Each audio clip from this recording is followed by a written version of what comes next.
Good evening, ladies and gentlemen. My name is Sam Konan, and welcome back to Final Fantasy XIV. Forward from the past. Dang, that would have been a good one. Forward from the past, ahead from the future. No, ahead, backwards to the future. Ahead from the past and backwards from the forward. Wait, no, I said it wrong. Never mind. Sorry. Now then, let's just get on it. Now then, yesterday I had to cut it a little bit short because let's be honest, I suck at duties. So, and I was like, yeah, maybe it's not a good idea. But we finally came back from the past.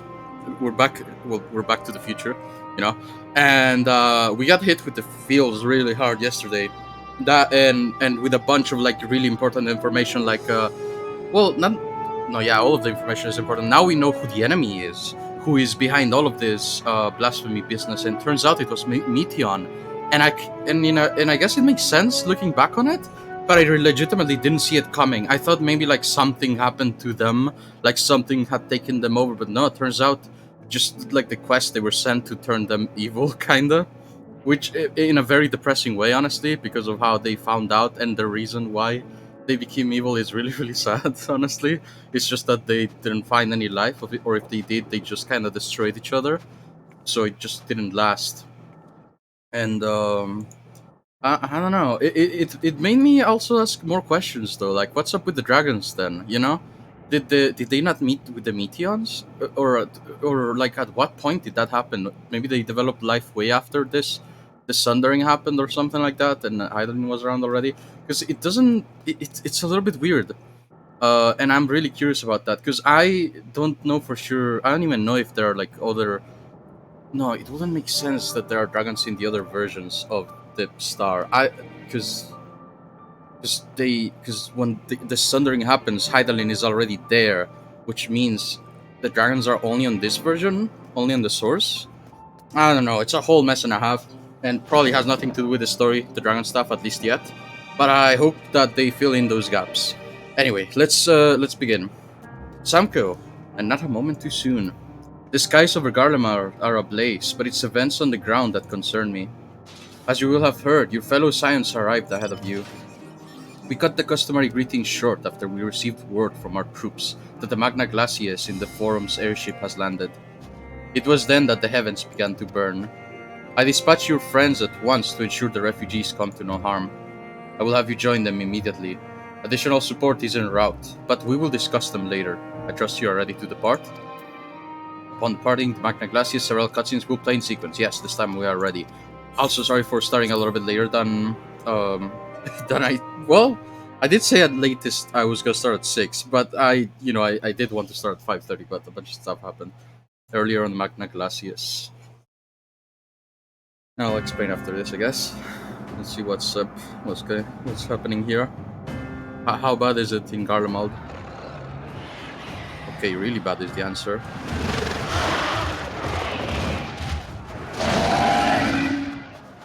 Holy crap.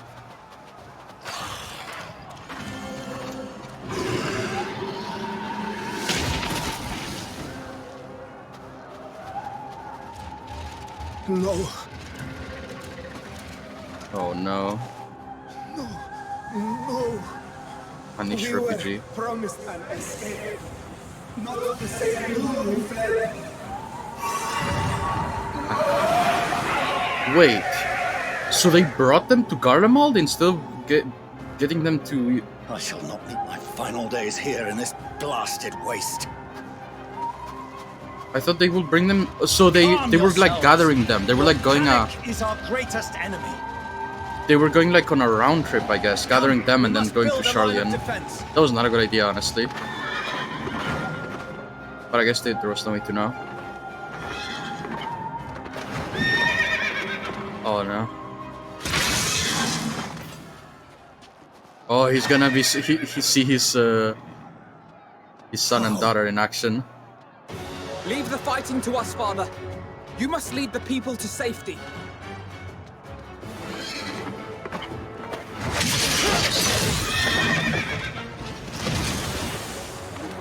Oh yeah.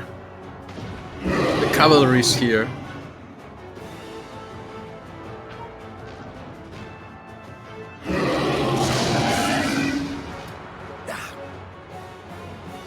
I can handle this pack. You shall tend to the refugees. Let us be about it. Oh, am I gonna play as one of them? As you wish, my little lord. Oh yeah, we are. Alright, let's do this. Oh, and you know what? This is not gonna be too bad because I already play the Sage.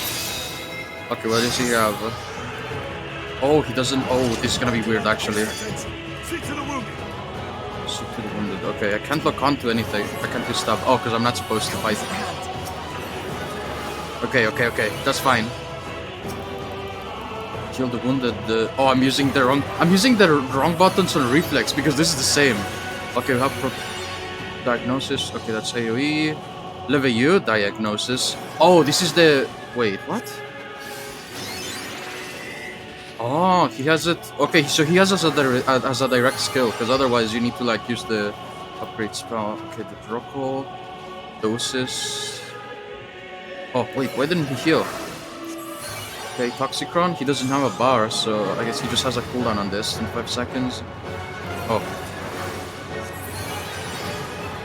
Okay, this is gonna be super weird because I have to use the attacks I already know on different buttons. Let's do Toxicron. Oh, right, he has the older version.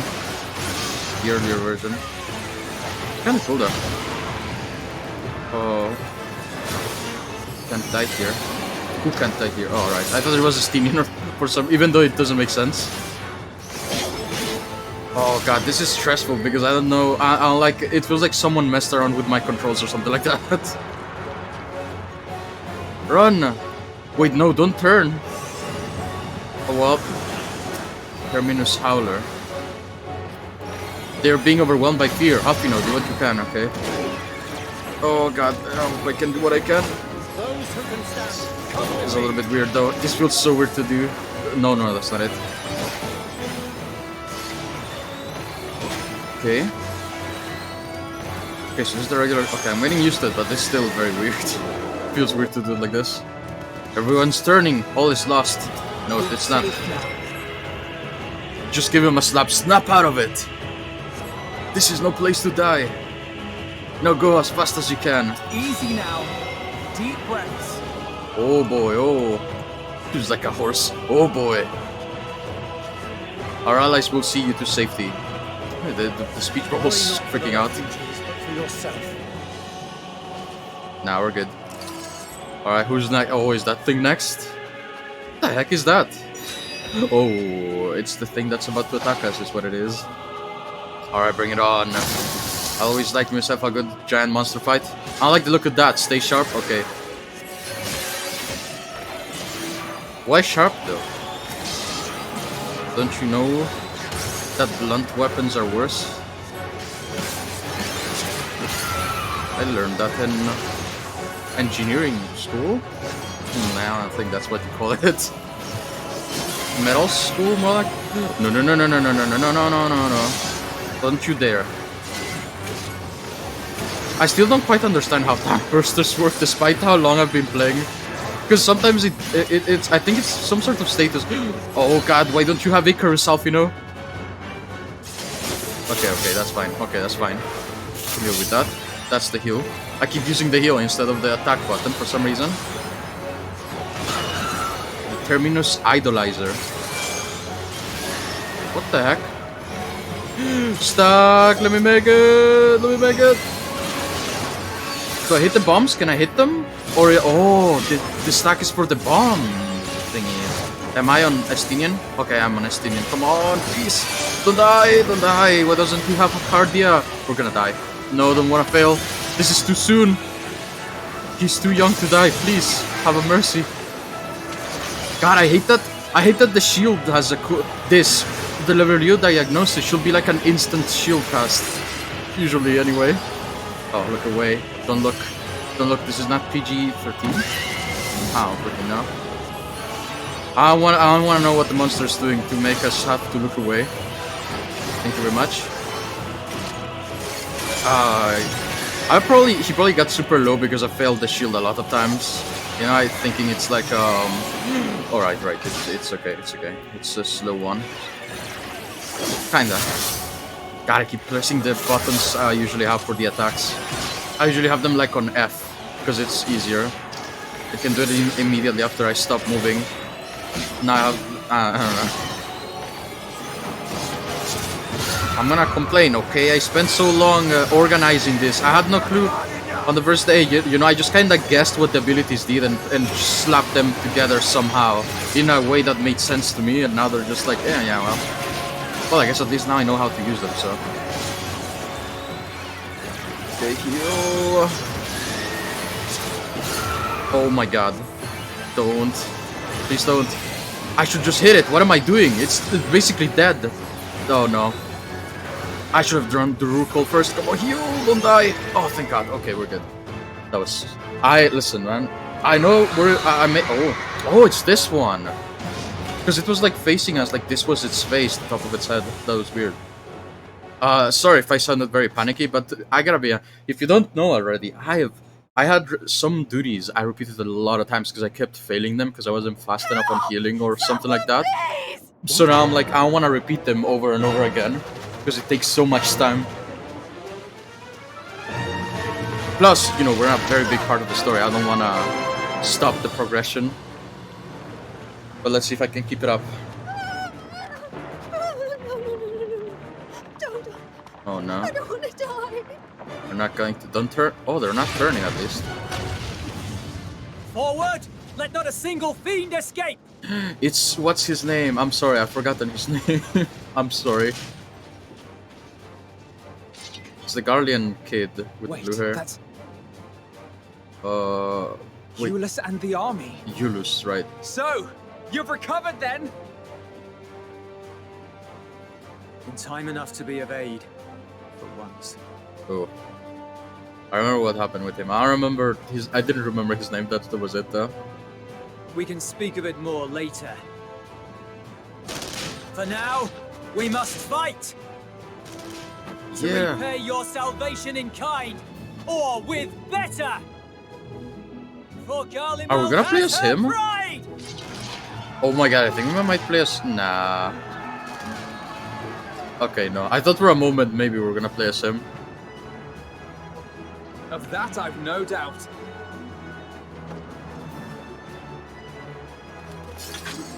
What's after the cavalry? The cavalry was here already, then who's next? The bowmen? The trebuchets? The gods. Of all possible saviors, the Imperial Army. Oh! What was that? Oh! Oh, there's the others. Graha and Alize. I had hoped to take all of them down at once. Think a withdrawal might be in order? Oh, sod that. You know who would never abandon these people to their fate. To be devoured by their former friends. That'd be beyond cruel. These beasts must fall here and now. Well then, I'd say it's high time we threw caution to the winds. So long as you spare me the heroic sacrifices. Now, let's go! Oh, is Alize now? Alright, let's see. I think, yeah, we have done this as her before. Well, not this specific scenario, but you know. We played as her. Okay, what she got? Vera Flare combo. Oh god, I don't remember. This is there's some new stuff. Okay, I'm heal. This is the heal for sure. Increase on magic damage. Okay, so this is a buff. Oh, we are gonna use a limit break. Okay, heal contract 60. Oh, this is the floating swords. Sorry, I wanna it's just real quick. I need to learn, otherwise we're gonna be repeating this over and over. Deals unexpected damage and potency to all enemies. Okay, so these two are combos, and then this is some savior. Oh, I thought we were gonna have the dash. Alright, let's see. So I think this is just the casting. The second one must be the melee combos. Yeah, okay. So one is like the mage ranged attacks, and the other one is the swordsman attacks. Okay, embolden. Is this an AoE? Target and all enemies nearby. Yes, okay, so that's AoE. Okay, this is really weird. Okay, and the melee combos have a really high cooldown.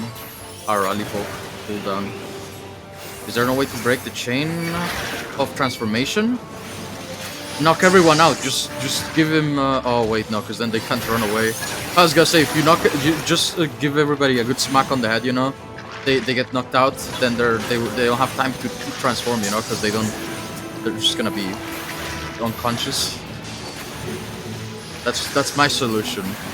I'd like to put it forward to the board in the board of shut down freaking no healers. Okay, that's very small heal. Okay, I probably should be using the melee when they're right on my face, huh? Just maybe, you know, just a hunch. It's just a hunch, I think. Not sure though. Z for Zorro. I actually watched the Zorro movies recently. They're pretty good. I remember. I think the last time I watched them was when I was freaking like 5 or something. I still remember a bunch of it though. Somehow.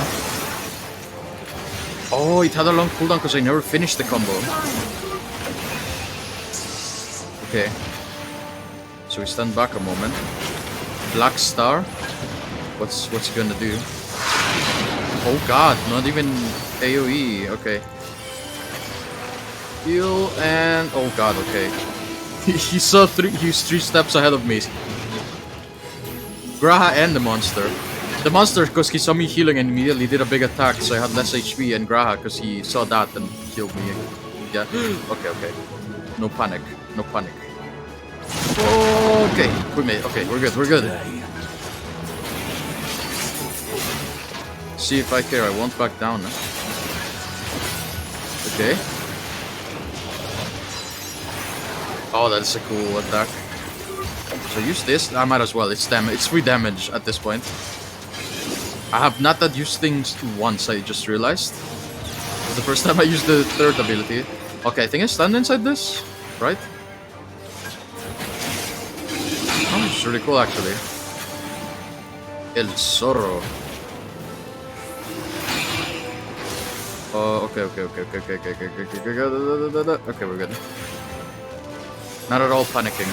Not at all. I am calm and collected. This is the part where you zoom into my face and you just hear like internal screaming. Ah! Like everything is fine. No, it's not.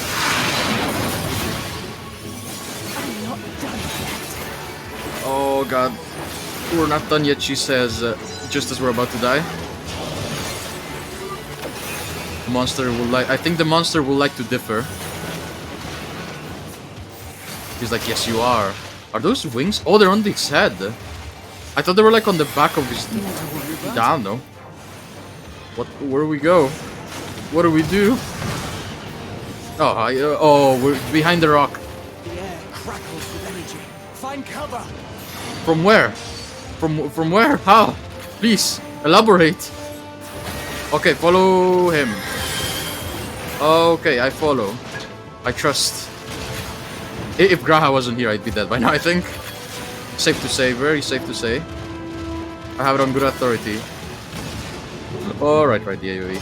I actually forgot for a second there.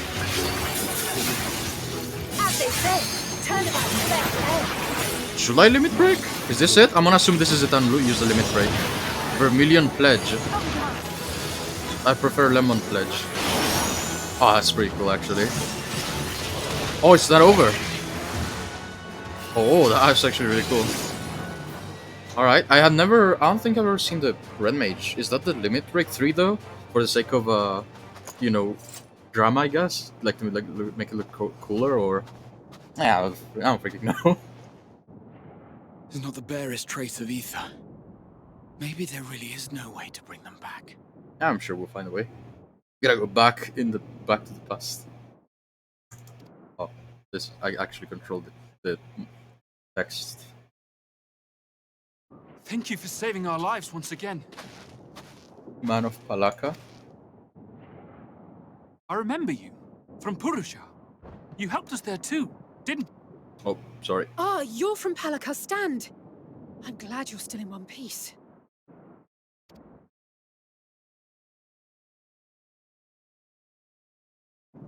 Or you will be, once I see to that injury of yours. 1 second, sir, please. Any frame drops? No, we're good. Okay.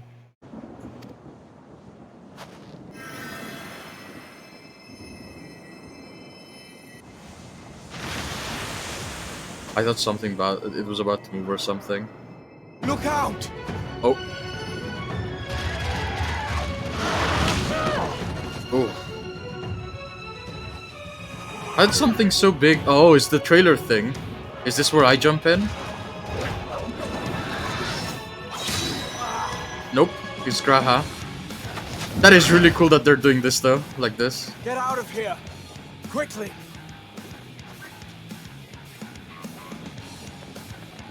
I won't lose them. Not a one. This will be a brighter future. Go, Graha. I won't let a madman's apocalypse ruin everything we've fought to achieve. Tell him. Nice. Oh, are we playing as Graha now? Get it together, Alize. You're embarrassing yourself. And in front of Father, no less. You might never measure up to our champion.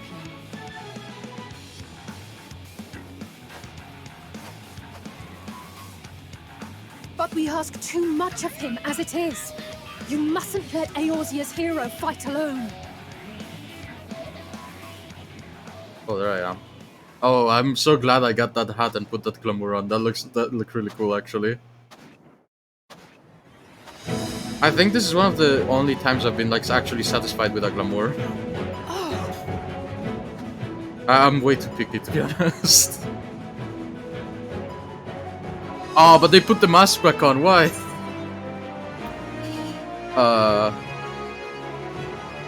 This is precisely why you don't skip your squat regimen.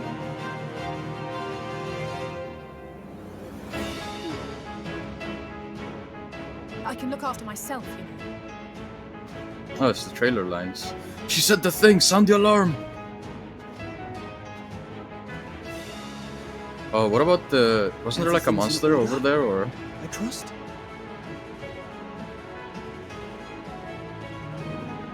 I mean, we came back to the future and everybody is not walking on all fours and talking like cavemen, so I'd assume we didn't do anything wrong in the past. I'd like to think. Alright, fine, let's do this.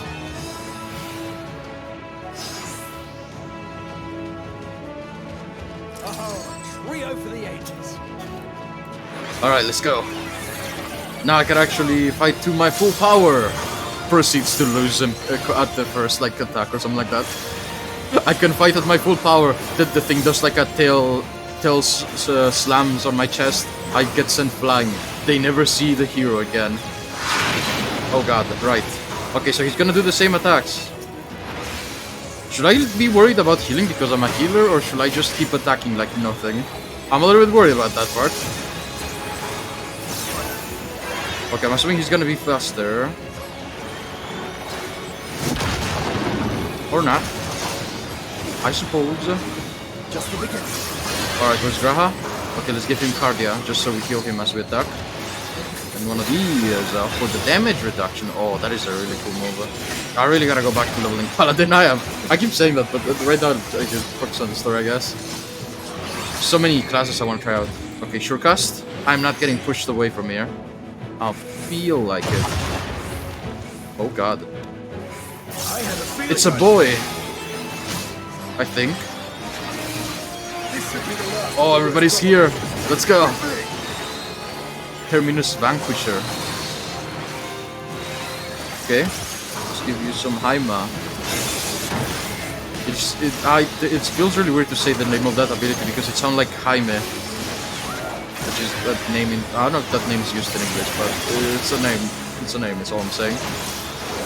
It's like, go Jaime! There's someone... I'm so glad there's no one in my house that has that name. That'd be so weird. You'd be like, what?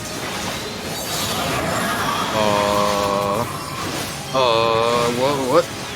I'm sorry, what? Oh, careful, I guess. Oh, there's a tiny gap! Oh, it's moving, what the heck? Okay, well, good thing I noticed that at the last second possible. Okay, Panheimer, everybody gets a shield, except Grahatia, because he's too far away, dang it. Ah, he's fine. I'll be fine, he's a tank. And then he died. Such a positive outlook on things, I know. Did I just... Oh, that was Alpina. Okay. Which one came... Wait, which... Okay. I wasn't sure if it went the circle first and then the middle one, or the... Ah, that's fine, I guess. We got out of that. Let's do some lucid dreams before I forget and run out of mana at the worst possible time.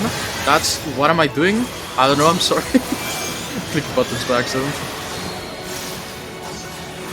Yes, I'm a professional here. Proceeds to open every other, like, hotkey thing. The map, the missions, the bounty... Not bounties? The hunts things. I don't know. I just open everything unrelated, basically. That you will... Everything you wouldn't want to do while you're doing combat. That's what I do, basically. Okay, let's go Careful. One of these, you know, one of these big heals, and then a Pepsi. Because, why not, you know? Sponsored by Pepsi. Drink the Pepsi in the middle of a fight with a giant eyeball tentacle monster. And that's how I got sued. Can I get sued for that? Can I get sued for saying that? Maybe I should shut up about Pepsi, huh? Yeah, I'm not gonna... I'm gonna keep saying Pepsi though, because I am allowed to. It's the name of the ability. I don't freaking know. I'm overthinking this, is what's happening here. For no reason whatsoever. What are those? Okay, so center one comes first, and we're in a good position here. Okay, now we get in. We get in the club, we get in on the secrets. I just realized I've not used Toxicron or the other AoE at all, which is basically free damage. It's a shame. It's over.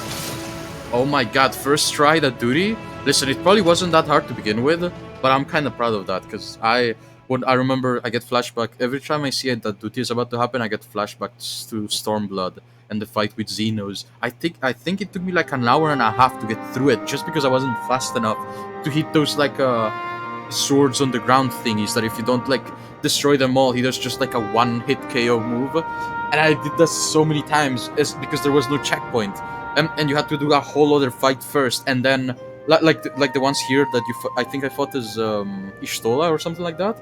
And then you fight as yourself. You must board without delay. The ship will depart ere long. And it took me almost 2 hours, I think. So, you know, now every time there's a duty, I'm like, no! I just get like the flashbacks, you know? Your offer to host us in Charlian is most appreciated. But will the final days not soon fall upon it as well? Your hesitation is not unwarranted. The satrap entrusted me with your lives, yet I have failed your comrades. Nor are you wrong to fear that this corruption will continue to spread. I cannot promise you complete safety, even in my homeland.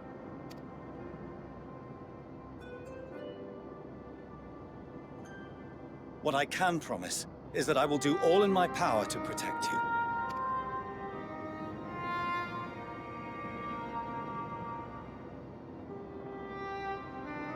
Are the frames dropping? Is not inconsiderable. Even now, my countrymen are preparing the vessel that will deliver us to a sanctuary on the moon. Join us on our journey there, and beyond, to new horizons. Come to old Charlian. Oh my god. Please. Now that he said that, I just realized, even if we went out on the moon, it probably will either make things worse or not change anything. Because Meteon did say that they're like at the edge of space singing their song or something like that. So I'm assuming it's like how do I explain this? It's like alright, so this star, okay, I just came up with something. This star, or the planet, is like a Faraday cage. Combined with like a a very well soundproofed room, right? And the soundproofing stuff is the ether, which is the shield, which is provided by Zodiac.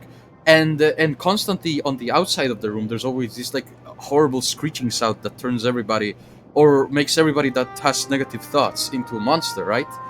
And basically, what Fananiel did by turning into Zodiac and making us kill him, kinda. I mean, even if we didn't kill him, he will have, used Zodiac to kill the Earth, but it's not the point.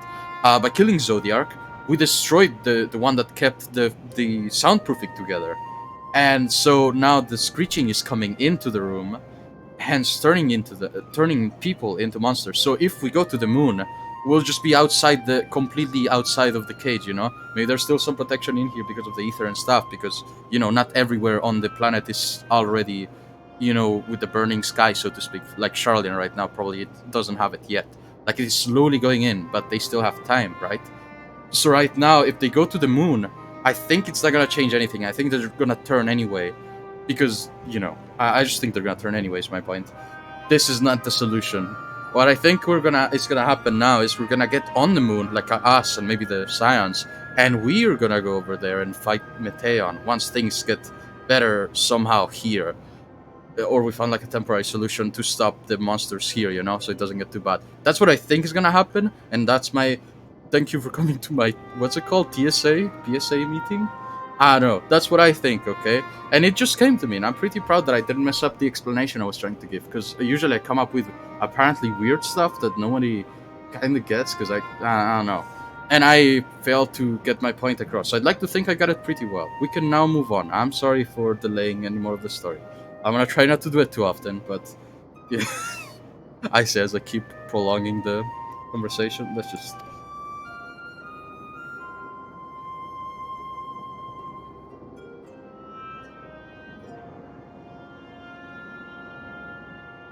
We would be fools to refuse such a generous offer made in earnest.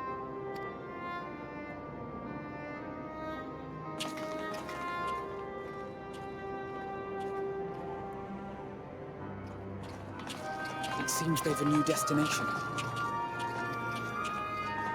I am double masked, man, I guess. The people of Radzat-Han have known too much suffering. The march to Garlemald will only bring them more, short though it may be. I quite agree. Fortunately, they have you to look after them. Yes. Well.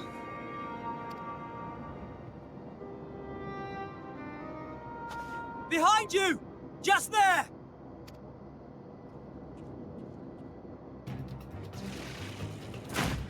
Oh, I am biased against this type of freaking monster because this is the one that killed the mother that was trying to escape with the baby.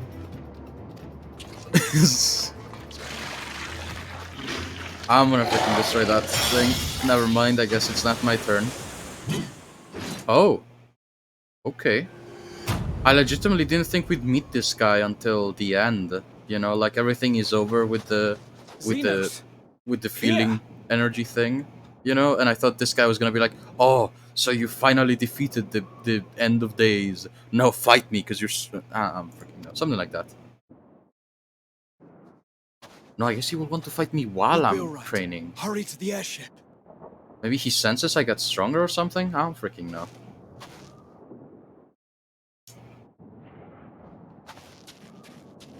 He's a menace to society, though. Kinda. That's a cool scythe. That's the only compliment he's getting. Why have you come? Although, to be fair, all scythes are cool, mostly. A heretofore unseen beast. 'Twas ripe for the slaying. Oh god, this music. This music and the one where you walk around Garlemald gives me... I just like it, the mood it sets. Like, you immediately get what it did. Unfit to temper my blade. Like, you immediately can tell because of the music how the change in like the atmosphere you want to convey. You cannot still be on about a rematch. That is and has ever been my sole concern.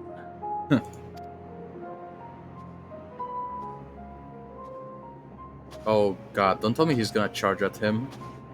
You, on the other hand, are fixated on a different quarry. Yeah, so if we could reschedule for another day. Your passion pales before mine. Yet neither hate nor despair seems sufficient to recapture your misdirected bloodlust. Yeah, like I said, we can reschedule if you want.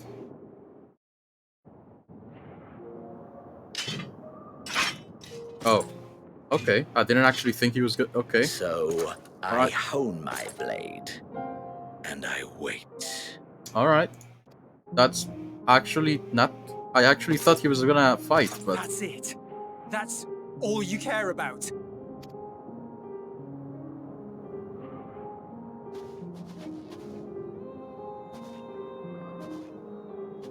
Garlemald is in ruins. Our homeland, the nation you rule, is as good as gone.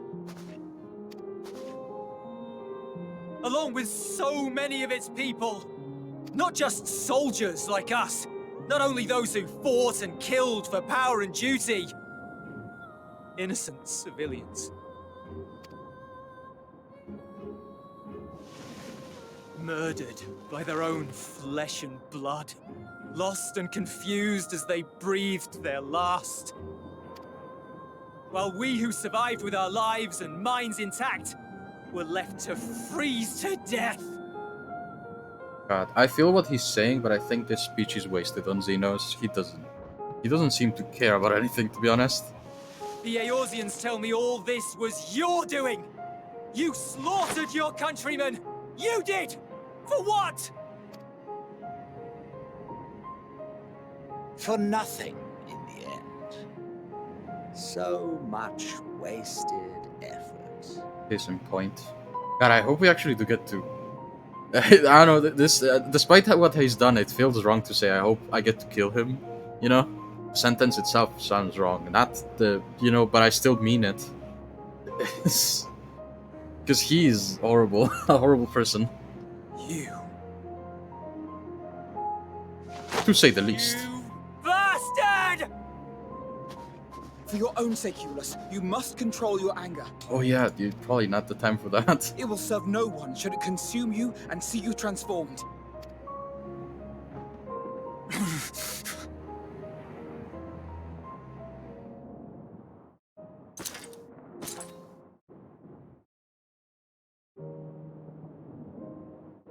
Would you be happier had I a good reason? What? If my motives met with your approval, would you no longer resent the outcome? If so, then perhaps a beast's skin would suit you better. What? Duty, honor, morality. All constructs of convenience when put to proof. Surely the war taught you how easily power becomes the tool of the self-righteous. How the people's justice was merely a means to their ends.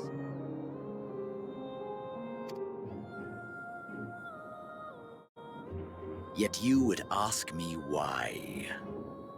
I'm sorry, I'm gonna stop for a moment. Is that a gun blade? Is that a I know the Reaper doesn't have shooting skills, but is that a freaking like a revolver barrel thing on the sorry, no, Ask any creature of this star and those above for answers, and they will tell you what suits their fancy. And they would be right to do so. What meaning there is to be found in the petty vicissitudes of your existence must be gleaned by you, and you alone. He's such a good shot. You can see his eyes, but it's not quite on the side. Sorry, I am getting way too sidetracked. I'm thinking of a bunch of things right now. Like, to a degree, Should he's you not seek it wrong. in battle in the fruitless pursuit of my demise, then come. Assume your rightful place as a notch on my blade. Don't take the bait. Don't take the bait. That is so obviously bait. You are a blight on the Garlean race, and there would be no more satisfying way to expunge it than by beating you to death.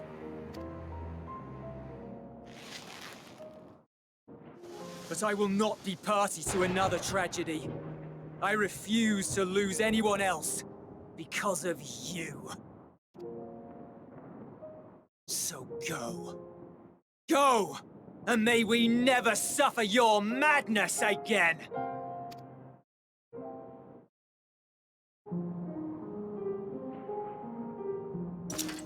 I wonder what he thinks. What is going Xenos! through his mind? Xenos, I mean. What does he think about that? What he just told him? Perhaps you found meaning in living this way. I cannot deny you found strength. Yet if you only pursue your hedonistic pleasures and pay no heed to the plight of others, then no one will give you the time of day. You will never get what you want, not even the battle you pine for so dearly. You'll be alone for an eternity, and you'll deserve every agonizing second of it.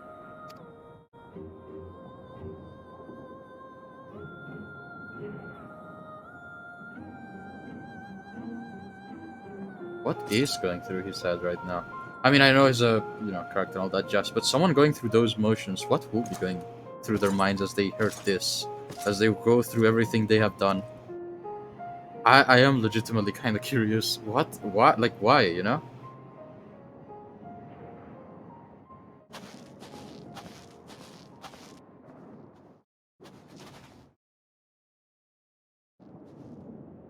We're ready to depart. The refugee ships will be leaving shortly, but I've asked mine to remain for the time being. There's room enough for you to join me on it, if you wish.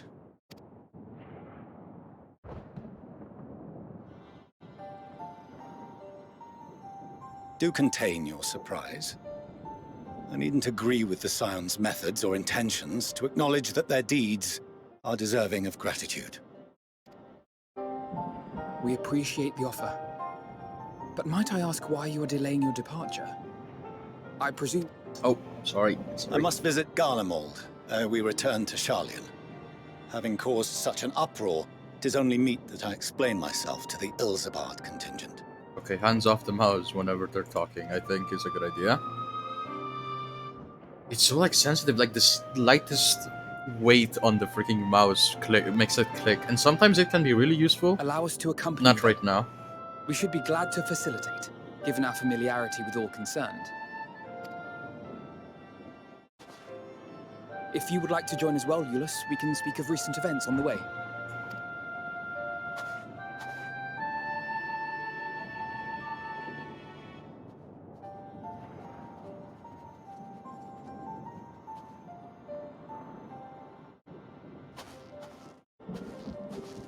He'll be off to your seat on the forum next.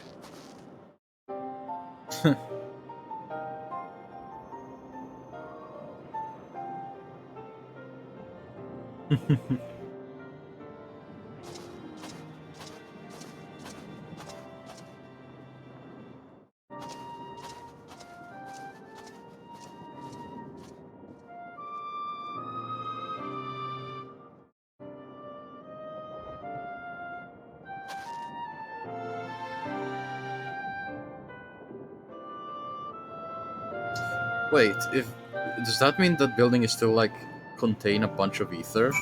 I mean, listen, I'm no ether scientist or anything, but if there's no more energy there, I don't think there should be still whatever. I just said I'm no ether scientist, so I should not try to reason with that. It's just a visual thing, right? Oh, it's there. Looks cool. Very ominous. Love it. Let's move on from it. To see Zeno standing there, so uncaring and unrepentant. Gods, I don't know what came over me. I just blurted out the first thing that came to mind, but looking back on it, I stand by those words. I will say I hope they won't incite him to further villainy, but to be honest, I doubt he even remembers what I said. Yeah, she's probably not wrong. Anyway, enough about all that. It's good to see you again. Oh, thanks. Oh yes, new weapon. I completely forgot about that. Hang on, let me take the mask off. Is it off? Wait, is it off? And now it's off. But that's weird. I guess the cutscene kind of changed that, because I remember taking that off. Alright, come on, give me the good stuff. We don't have any more ring space? They have any more weapon space at least? What's gonna be? Are those wings? Oh, I'm in love. I'm in love. Yes! Oh, who said machine guns yesterday? Someone said I should get machine guns instead of lasers. This is definitely gonna be glamour.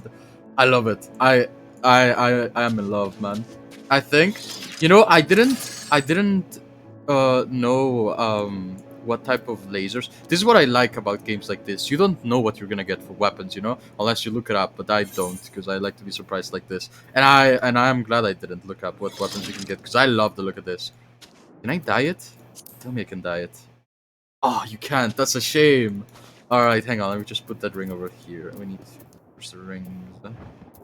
Joker, bracelet, ring. Okay, so I click here. Wait, why isn't it in there then, if there is space? What the heck? Gear must be placed in its proper armor. Chest slot? Oh, it's a choker. It's in the chest slot. Oh, I don't freaking know. Hang on, let me just get rid of one thing. Sorry, it was a brief intermission. Let's discard this. And get rid of another one, so we don't have to worry about it if we get another, just in case. Sort it out. Put this in here. And then I equip. No, wait, is it better? Yeah, it is. Of course, it is better. Nice. And because the choker you can actually see it because of the outfit. It's actually there. Looks alright. God, I really wanted to. I might go back and get. I want to see what chest piece I get from the dungeon. I got the hat from, because I really like it. Outside the help, Lucia is taking stock of the present situation. That is really good, though. Look at it. No major injuries then. Good. So cool. I'm like a machine gun mage or something like that. I briefed the recovered soldiers and sent them on their way as quickly as I could, but nevertheless feared they would not make it in time.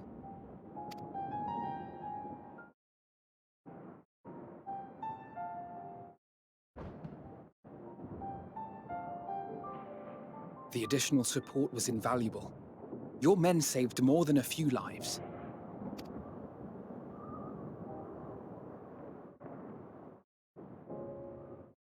Though not all, I regret to say.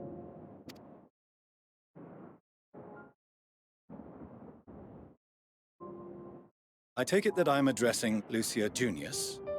I'm the Forum's envoy, Forchano Leveilleur. And you are owed an explanation for these most dire developments. Did you not know? The only bad part is I forget little details like this. Who knows what? Still, I need an explanation. Another trial wrought by the final days. I was beginning to suspect as much. You doubtless feel some consternation having been forced to abandon your original plan. But trust me when I say you were right to send the refugees elsewhere. Beasts have been sighted within the capital. Perhaps it was a stroke of grim fortune that the population was decimated beforehand, as they've yet to appear in any great number, but in time. Oh yeah. A very, very, very small, good point that it was, on the destruction of Garlemald, It's very tiny, you need a very high-powered telescope to see it, but it's a good point, I guess. Could have been much worse if it was still Maxima populated. leads the remainder of the contingent in an effort to cull the creatures and evacuate the populace as we speak. Once the airships have taken to the skies, I pray your men can be persuaded to join him. You'll permit us to retain our weapons? I wouldn't have sent you after the Scions were I expecting you to stab them in the back. And I, for one, would not consider past transgressions more relevant than future contributions.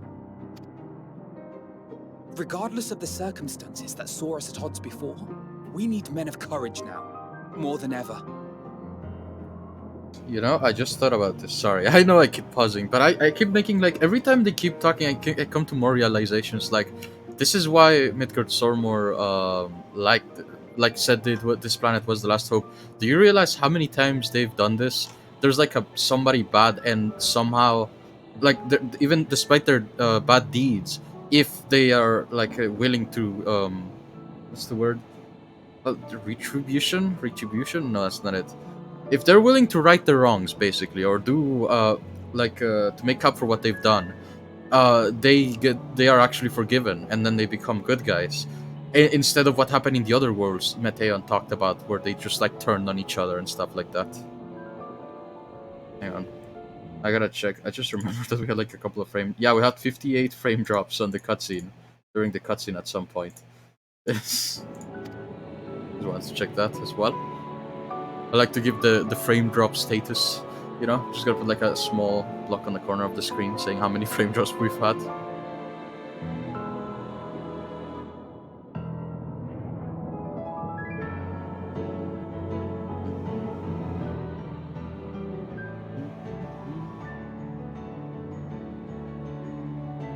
We swore to defend Garlemald, and so we shall.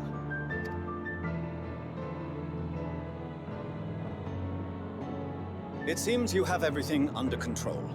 You will excuse me then, for mine own duties await. A moment, Master Fortuno. You did desire to express your appreciation for services rendered, did you not? I did. Though if you intend to again ask that Sharlayan alter its course, you will find my gratitude insufficient. 'Tis nothing so onerous. I wish to hear the details of this grand endeavor of yours.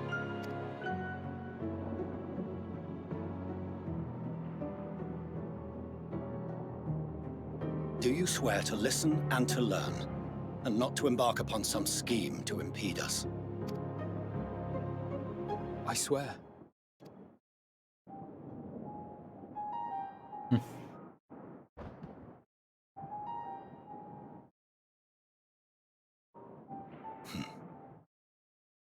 Any other, I would doubt. But you, I trust to keep your word. For not once have you broken it. Very well. I will request that the Forum make you privy to our plans. You may await our summons at the Baldessian Annex, assuming the decision is in your favor. Does that suffice? It does. You have my thanks. Excellent. You can regale us with tales of your most recent sojourn to the First while we wait.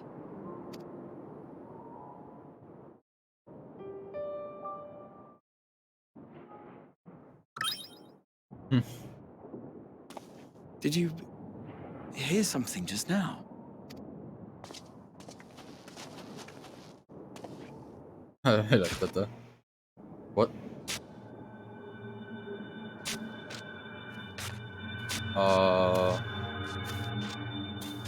Wait, didn't they say there were Leporites down here? I don't remember if they said that there actually were, or...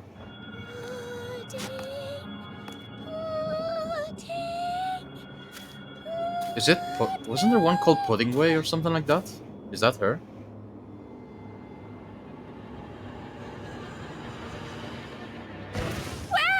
Where is this star's blasted pudding? Oh, it is Puddingway, okay. I wasn't sure, to be honest, because, listen, if you don't have any context, it does sound weird. Wait, so why are they here? All of a sudden.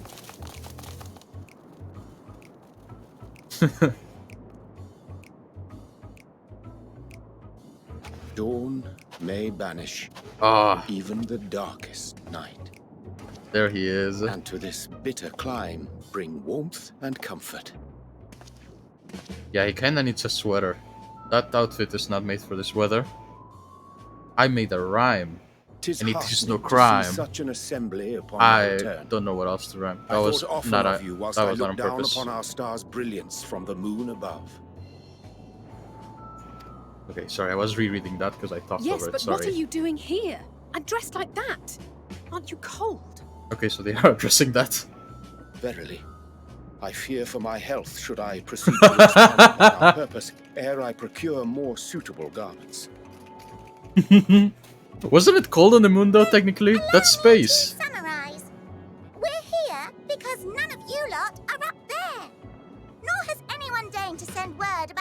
changes in the plans. It's rude, is what it is. At least that's what I thought at first, but then folks got to wondering if you weren't in a spot of bother, so we decided to take matters into our own hands. Come down here and help, if our help be needed. So she says, but it's also something of a convenient excuse to visit Etheris. Urianger made it sound absolutely marvelous. More so before the impending doom, but still. And it's not like there will ever be a better time. What with the aforementioned doom? Singing Marvelous, they say, yet not an ounce of pudding to be found. I must suffer Urianger's inferior works no more. Sorry, just imagine Urianger trying to Maybe cook. consider the plight of present company before you go blathering on about pudding and doom. Ahem. As I was saying, should you require any assistance with whatever, we are at your disposal. We were born from Heidelin's love for the lives of this star, so naturally we would much prefer to see them continue. Twiddling our thumbs up on the moon is hardly conducive to that, though, is it? Oh man, that made me a little bit. That gave me a goosebump just now, just because now we know Heidelin better, I guess, so to speak. I mean, I guess. Well, Vana, I don't know if how much different it is now that she's a primal, but you know, still. Aye, not when you've all got such precious thoughts and feelings and hopes for the future deserving of more active preservation. Speaking to Urianger made us realize that while we've carried out our duties to the letter, we've failed to fulfill them in spirit. From there, it was just a hop, skip, and a jump towards resolving to do better. So please, show us how. Help us help you.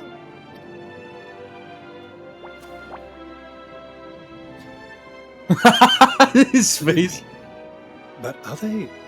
Yeah, I think he just realized that they are the ones he was talking to them on the moon. That's Thy great. distant collaborators, indeed. Hail, fellow, well met. You'd be a member of the Forum, would you? It's an honor and a pleasure to meet you at last. I'm Livingway, Heidelin's right paw. That last bit is very important. As am I, if I may humbly say so myself. I bid you welcome to our star, Livingway. On behalf of the Forum, I thank you for traveling such a distance to meet us. I think this is the first time we see him off-putted by anything, right? He's always been kind of a bit of an, just a little bit of an ass, kinda. You know, he made the worst first impression possible, and it stayed on the first impression. You know, he kind of followed through on that, and now they're kind of starting to show us he's not that bad, maybe. I don't know why, but I find this funny though, the reaction. As you have surmised, preparations for the Exodus have not proceeded as smoothly as we had hoped. I should be happy to personally escort you to our headquarters in Charlian, where you may advise us as you deem fit.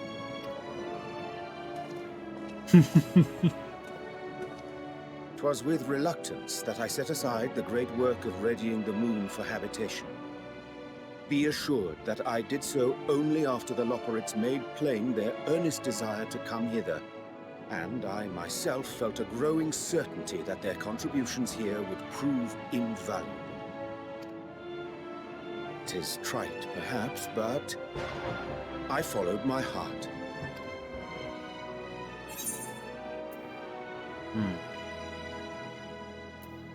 May thy disciples banish thy darkest of nights. This darkest of nights.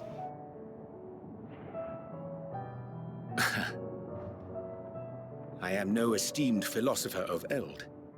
Nevertheless, 'tis my hope that what little knowledge I shared shall serve them well, and perchance help save us all. Will thou attend us at the Forum and lend thine own wisdom?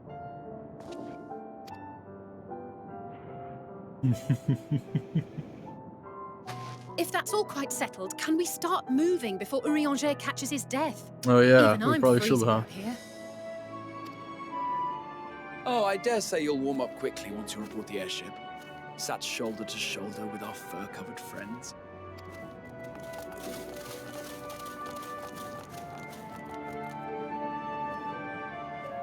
Someone get her pudding stat. Oh no, I just thought about this, but poor Puddingway is gonna suffer more in Charlian because they don't like cooking stuff. Unless they sell pudding at the last stand. I dare say Master Fortunalo was nonplussed as we learned the identity of Hydalin's lunar custodians. As he will soon discover, they have much and more to offer to the Forum. Might I suggest we return to the Annex forthwith? We may yet have time to discuss thy recent adventures ere we are summoned to the Rostra. God, I love this game. The light moments in between such heavy happenings. Also, man, you know, I didn't know the game was gonna give me a really good Christmas present. Because I listen, this is great. It is only a shame. I will forever say this. It is only a shame that this light effect, like when you unsheath them, cannot be changed of color. That would be amazing if you could. Just think about this. You can set the color of your spells and things like that. But I guess, well, to be fair, that will be a lot of work because there's a bunch of different weapons and stuff like that. But think about it. You could dye it. That will make it a lot easier to make, I'd like to think. Well, then again, what do I know? I'm not a game developer. I'm just spitballing here, okay? I'm pitching my ideas. Think about it, like a golden light with the guns. It will fit so well, especially because, well, you know, it looks like a freaking Gatling gun. You know, think about this. It's just like a shooting sound effect or something. I don't know. Now I'm feeling a little bit more like this type of stuff. I'd like to think it should be too hard to that type of stuff, but what do I know? To be fair. Wait, isn't it here? Is it not here? I didn't even open the map. I'm kind of proud of myself for just finding it like this. I wasn't looking at it at all. And I haven't explored that much around this place. Oh, Charlian, I mean. Oh, straight to cutscene. I didn't expect that for some reason. Where was Tancred and Ishtola? Where were they, I mean?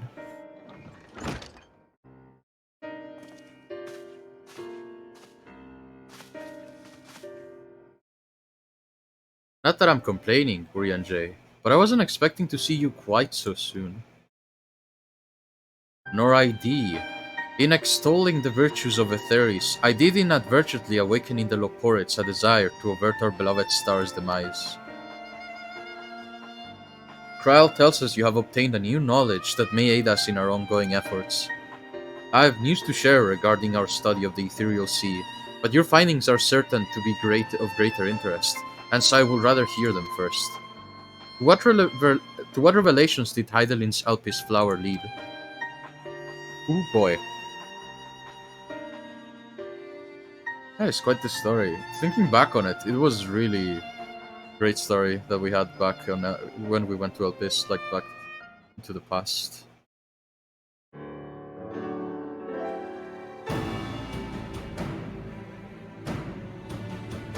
Then this dynamis is what drives the final days. If it and Nakasa are one and the same, this all but proves Nidana's theory. We're an entity through sheer force of emotion to channel this vast, dormant reservoir into a raging river. Its power might surpass even that of ether. But if our star is so replete with ether, said entity will need to be outside its influence to effectively manipulate the dynamis of the great expanse. Meteon. Or rather, the sorrow and suffering of fallen civilizations that she has been hoarding for millennia. Untold anguish and fear and hatred drawn from every corner of the universe, all for a single purpose, the destruction of Aetheris. Then our foe is no longer some unknowable calamity. We have but one aim, to defeat Meteon. You make it sound so simple, but you're not wrong. Vanquish Meteon and we deliver the world from the final days. But to even attempt it, there are two conditions. First, we must determine her location. Before Meteon escaped, the enchantment was played upon her by Vana, the woman who will become Hydaelyn. The implication of temporal magics are not entirely understood, and so we cannot assume that our Hydaelyn and the Venai you met in Elpis are one and the same. Nevertheless, due to her intrinsic qualities as well as an all-powerful being, I'd wager that Hydaelyn possesses the knowledge we seek. Whether she will share the knowledge with us, however, remains to be seen. After all, she intends for us to flee Etheris, not to stay. Do you suppose she has abandoned her pursuit of Meteon? The Venai I know will never give up. No, but Meteon is still out there. Good, never give up. After we saw that walk on the dark, on to the end, she clearly looks like the person who wouldn't give up. That's my impression too. Otherwise, she wouldn't have used me as a conduit for her will, or provided clues such as the Elpis flower. I believe she has been waiting for mankind's answer to Hermes' question. So, what's the second condition? We must find a means to reach Meteon. The moon! Come on, it's so obvious. Okay, maybe not at first glance, but still. Naturally, our chosen method will depend entirely upon wheresoever she has made her nest.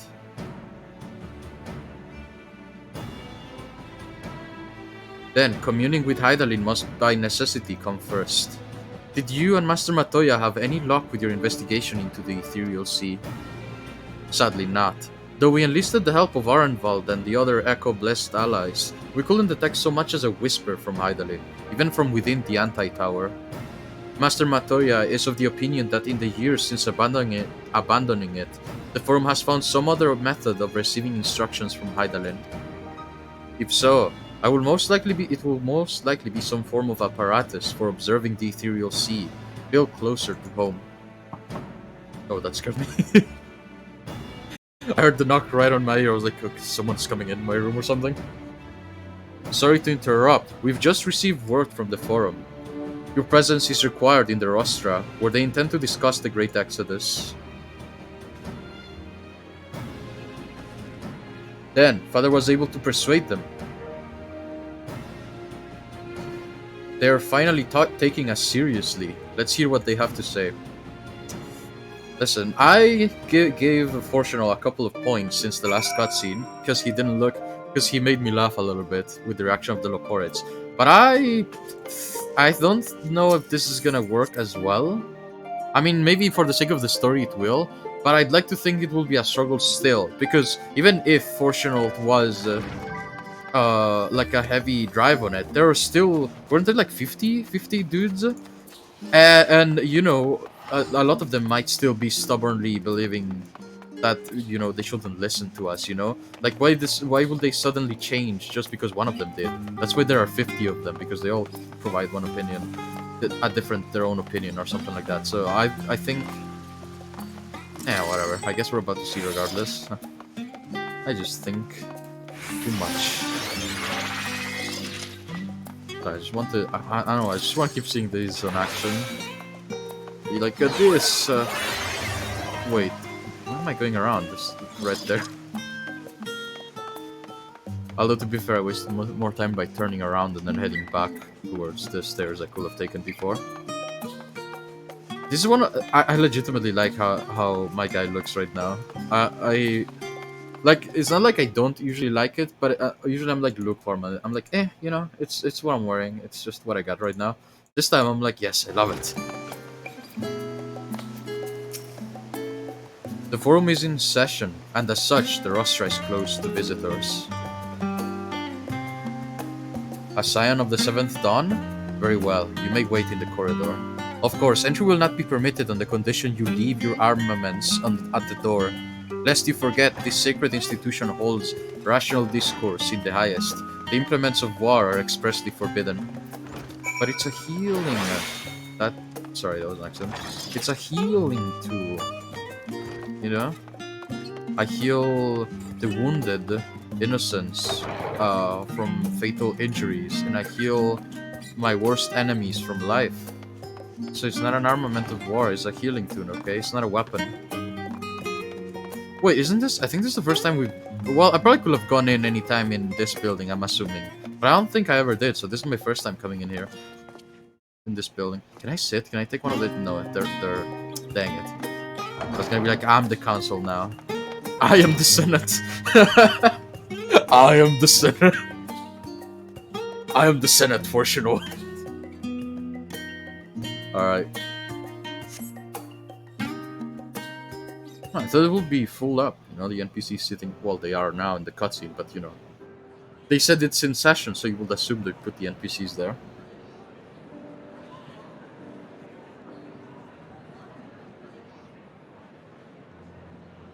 Poor Vieira guy. The only guy in the forum that cannot wear a hat.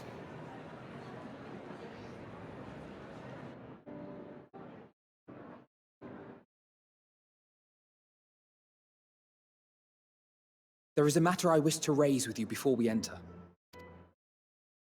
We are here to listen and to learn. But if the forum's plans are more or less what I expect, then I should like to make a proposal that will serve our ends. By your leave, of course.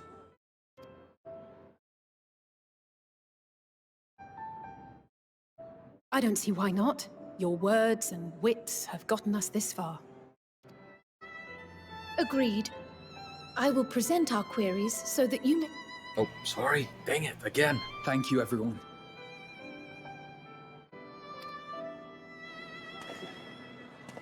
If I may have your attention, the ad hoc session will now commence. Alright, here we go. The purpose of today's assembly is to brief the Scions of the Seventh Dawn, at their request, on the Great Exodus. You may enter. Oh man, where's my hat?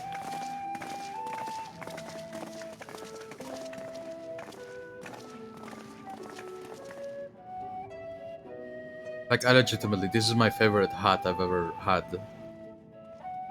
In all the time I've played it. Not only because of the mask, I just really looks how it looks like, even without the mask. On behalf of the Forum, I commend your heroic actions on the Magna Glacies.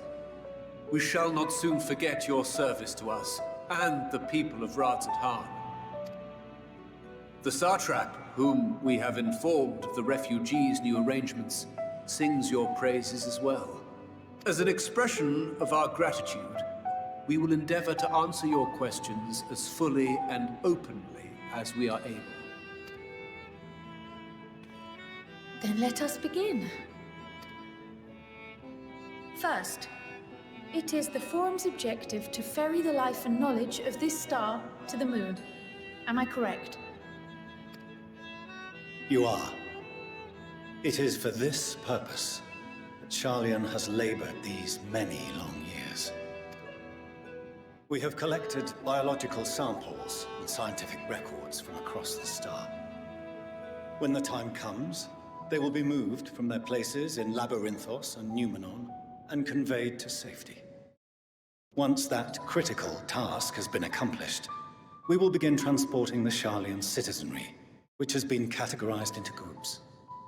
The earliest arrivals are to ensure hospitable environs for those who come after. Following our people, we will send those of other nations in turn, beginning with our allies. Radzat-Han was foremost among these, but since the final days have already come to Thavnair, we saw fit to include the refugees with earlier groupings. An ambitious plan. You have accounted for the safety of all nations and tribes, then? As many as we can. Yeah, there's no way they can get to everyone. Pray tell, do you decide who to leave behind? To journey beyond the sky is an unprecedented and immeasurably difficult endeavor. Introducing sources of inevitable conflict would condemn all to certain death.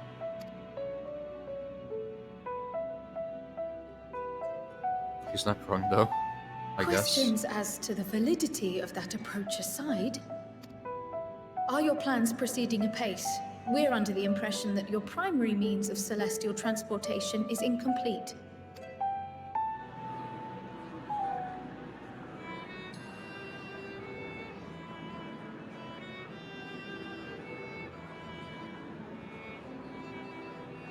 If only in that it does not meet our optimal parameters, that is correct. This Ark, as some have taken to calling it, is fully operational and could be launched even today. However, the final days have progressed more quickly than we anticipated. At present, the ship is incapable of attaining speeds sufficient to meet our evacuation targets. Should we put the vessel into service, as it is now, we will be unable to travel to the moon and back quickly enough to complete the necessary number of trips. Precious lives and knowledge will be lost. Seven hells. Is there anything to be done? The ether burner, the primary means of propulsion once the craft is in the space between stars, is undergoing testing to determine whether it can be made more efficient. Though cargo is being loaded for the initial phase of the Exodus, we are prepared to continue our experimentation up to the day before launch, should it prove necessary.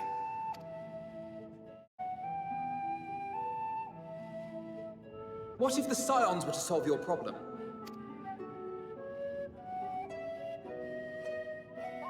We shall help devise a means to improve the ether burner's efficiency, on 2 conditions. If we succeed, you must allow us to meet with Hydaelyn.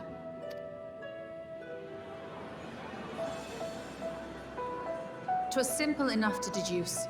You have a Concord, and so you would never have abandoned the anti-tower had you no other means of communication. One far more convenient, I suspect.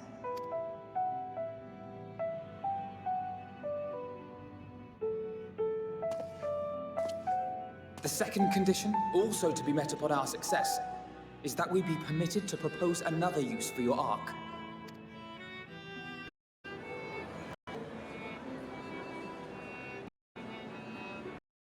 We would be at liberty to refuse this proposal. Hold on.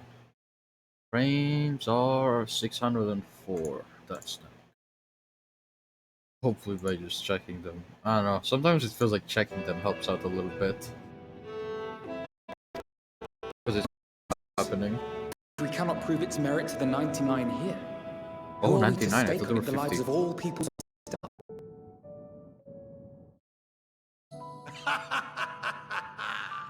Delightful as always, Master Alfino.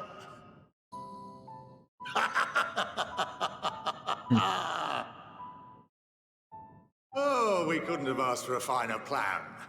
Allow us to solve this complex engineering problem of which we were entirely unaware until possibly writes itself. We've done more complicated, I think. No? Kinda. I did just come back from the past. Yes, what field does not benefit change in perspective? When we are at wit's end, what we need is not the same dry theories recited ad nauseam, but fresh inspiration.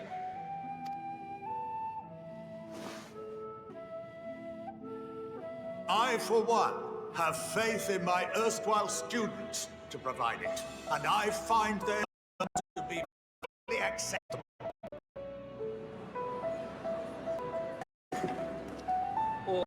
Order! We have no time to waste on debate. I call a vote. All in favor of agreeing to the Scion's terms?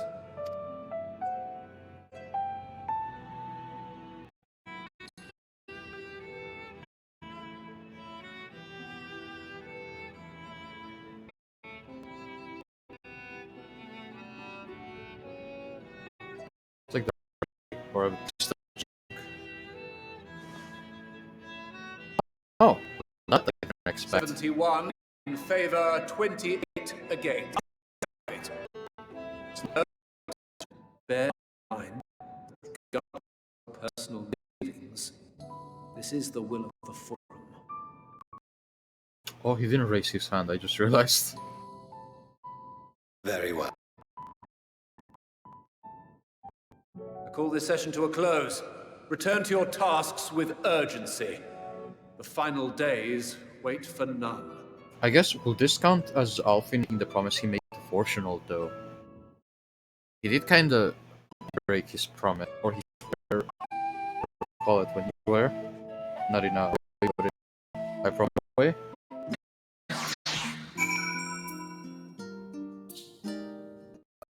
All right. That went kind of well though. I was on my feet for the most part. But since we require both means of commuting with Hydaelyn and reaching Meteon, the frames are dropping, aren't they? God, oh my god, we have 6,000. 6,007? Oh my, skyrocketing, hang on. Wait, give me a second. I want to see them stop, because that's not good. I just realized. 676,000, I mean. 6,700. 6,800. Why is it going up? It's not even, I'm not... It's, I need to show this. This is ridiculous. Hang on. I'm gonna change the screen share. I need to show this because this is way too bad. Hold on. Look at that here. Look here. Look at this. Look at the frames drop. 7,000. They're just going upwards and upwards and upwards. And I don't know why. Now let me just change it back. This is bad. That's bad. I don't know what is happening, but wait. I think they stopped dropping. Going. Oh, why though? Oh, why? Dang it, I skipped it by accident. Hang on, let me go back and forth. Maybe that'll stop it. Nope, it's still going up. God, what? I don't know what's wrong. What's... rain? I mean, I know outside, but... I'm sorry, I know I'm calling this, but if I keep going, glitchy or something, even not the footage is bound to be, like the game, I mean, which is pretty bad. Right now, if it... I alted out still. I'm not in the game yet. That's why you can't hear the music and all that jazz. It's still going up. Oh my god. It's at 8,343. Wait, I think it stopped. No, it's going still. Why is it going still? I'm sorry. I know. It's like I can't control it for some reason, and it's really, really bad. I think it's because of the rain, but okay, I'm gonna keep going. If it looks like it's really, really bad, I might just stop the stream altogether because, you know, who wants to watch something super laggy where you can't even tell what anybody's saying, so... of the moment taking ourselves with the completion of the arc as a way to work towards both objectives simultaneously. However, we must first keep our end of the bargain, solving the problem burner. I'd like to think it's not a challenge, or at least the expertise associates. It might behoove us to learn how an afterburner actually works before we attempt to improve it though. I hope there's no one in the forum hearing that, because that's probably not good. That we know nothing. They're gonna be like, we agreed to do this? Going underground. Fortunal's ability to maintain stiff upper lip is being sorely tested. Oh, I bet. As instructed, I shall take you to see the ether burner. Meet me outside the Archaeon. I trust you can make your way there. So the Ark is being built in Labyrinthos. Hardly surprising. Where else could they conceal such a massive undertaking? Alright, let's go. Are the frames still dropping? Let me move around a little bit. So I guess on the way, while I walk, I'll check the footage, see if it is still... Oh, this is the opposite. Opposite way. Opposite way. Wait, is it this way? Okay, I think we're back. I think the frames stopped dropping, thank god. It was just free fall. At that point, the frames were free falling. You know, I don't know why, but it just kind of happens sometimes. Other times it's immaculate. You know what? But I'd rather have frame drops than the freaking internet going away altogether. Because it can always be worse. Always. I know. Such positive outlooks on things. Is it supposed to be raining? I hear like raining. Oh no, there's a fountain down the stairs. Never mind. We haven't been here in a while. God, this music is the same one as the freaking library with the dolls as the boss fight. I remember that. Every time we're here, I get the flashback to that. The Porogos and the giant comets you fight. And the dolls at the end. And what were the other ones? They were like mammoths or something like that. Our destination lies in the lowest of levels. The Forum, in its wisdom, has granted you access to the Archaeon's lift. He's super salty right now, I think. Step inside and have the offer line take you to the medial circuit. The medial circuit? The medial circuit. Circuit the film. Oh, I can have a card battle with this woman. How curious. I wonder if they added new cards. They probably did. Wait, are you the one? Ah, I love this part of the music. You wish to use the lift, yes? Yes, I do. I do indeed so wish. Here's a coin for your work, good sir. Have a good day. It's a chocolate coin. Nobody tell him. Alright, let's keep going. I have sent your associates ahead into the Logisticon Alpha on the other side of Muriel Agronomics. Muriel? Yeah, he's gonna express his saltiness, I think. Actually, there's something I have been meaning to. Yes? No, never mind. It can wait. Let us attend to the matter at hand. Oh, of course, yes. Cliffhanger me like that. Yes, now I am not at all curious about it. Hopefully it's nothing completely, of, you know, full of importance that may prevent a series of tragedies from happening. Yes, I know. That's probably a dramatic conclusion to jump to, but to be honest, every time... This is the proverbial gun. And it's gonna be shot at some point, you know? There's gonna be a smoking gun soon, and it may be involved with whatever information he has deemed not important enough to tell me immediately, despite there being time and me being there right there. You know? What better time, right? I hope it's nothing deadly important.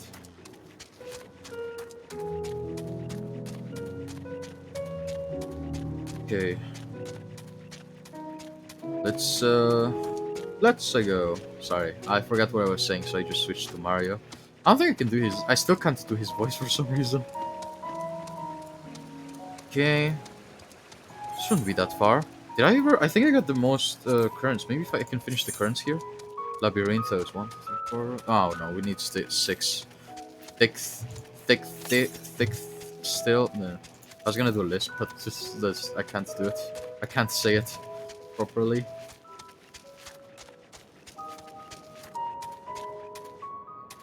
God, this is really cool. I can't wait to see... It's gonna be so cool just to see this whole thing lift off. I didn't even think about that. I just thought about this, but they said this is... I thought they meant like the moon, like the teleporter to the moon was not fast enough to take them there. But I think they're gonna land this whole thing on the moon, which I think is really cool, and I can't wait to see. I love that type of stuff. Wait, maybe that door was openable. Hold up. Oh, there we go. Oh wow, it actually opened. That actually startled me because I didn't expect it to, actually. God, this is really cool. Ooh. There we go. God, the music that reminds me of... I've said it a lot of times, but this music reminds me of Undertale. This first bit. The rest doesn't. The one before the guitar stars, like the first bit, reminds me of Undertale when you were like in Toriel's house or something like that. We are to wait here while our father arranges for us to use the next lift. Here being Logisticon Alpha, where the atmospheric condition of Labyrinthos are regulated. Water is drawn from underground and dispersed as vapor, stimulating the formation of artificial clouds and rain. By manipulating the temperature and air circulations, they are capable to create the ideal environment for the growth and preservation of biological samples kept there. Hold on, how do you know so much about it? Why, father brought me here as a child. What? And left me behind? Actually, you're the one who left me behind when you went off somewhere with grandfather. The night before, I'd been asking father how clouds are made, so he decided to show me. It was fascinating. I peppered him with questions the entire time. It is all too easy to take for granted the many interweaving aspects of the natural world, to grow inured to the wondrous. but having gained an understanding of the complex mechanisms employed by the Loporids in creating a similar environment, I have come to view such process in a new light. The subterranean gardens of Labyrinthos, the lunar prison forged to contain the ancient Zodiac, the habitations built for all mankind neath the moon's surface, each unique, yet undeniably similar. It is no mere coincidence.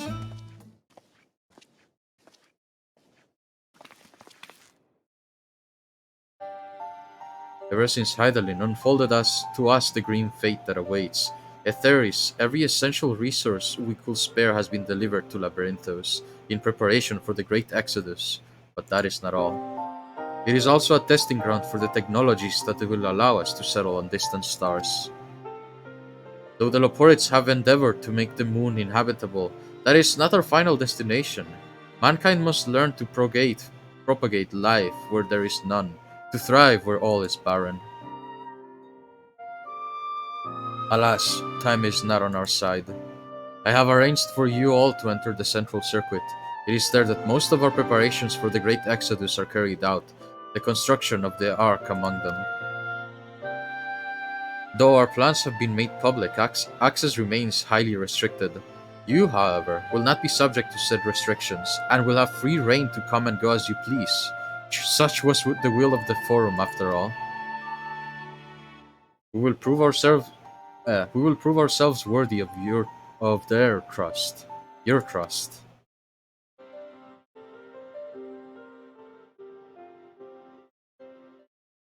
Then, let us proceed.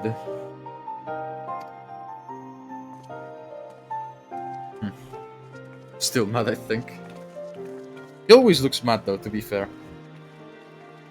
So I could be wrong. What do I know? What do I know about the coming and going of emotions from the great fortunal of a year? You know? Who am I to claim such knowledge over his emotional state? By decree of the Forum, the Scions of the Seventh Dawn are permitted to enter the central circuit. Yes, I shall proceed indeed.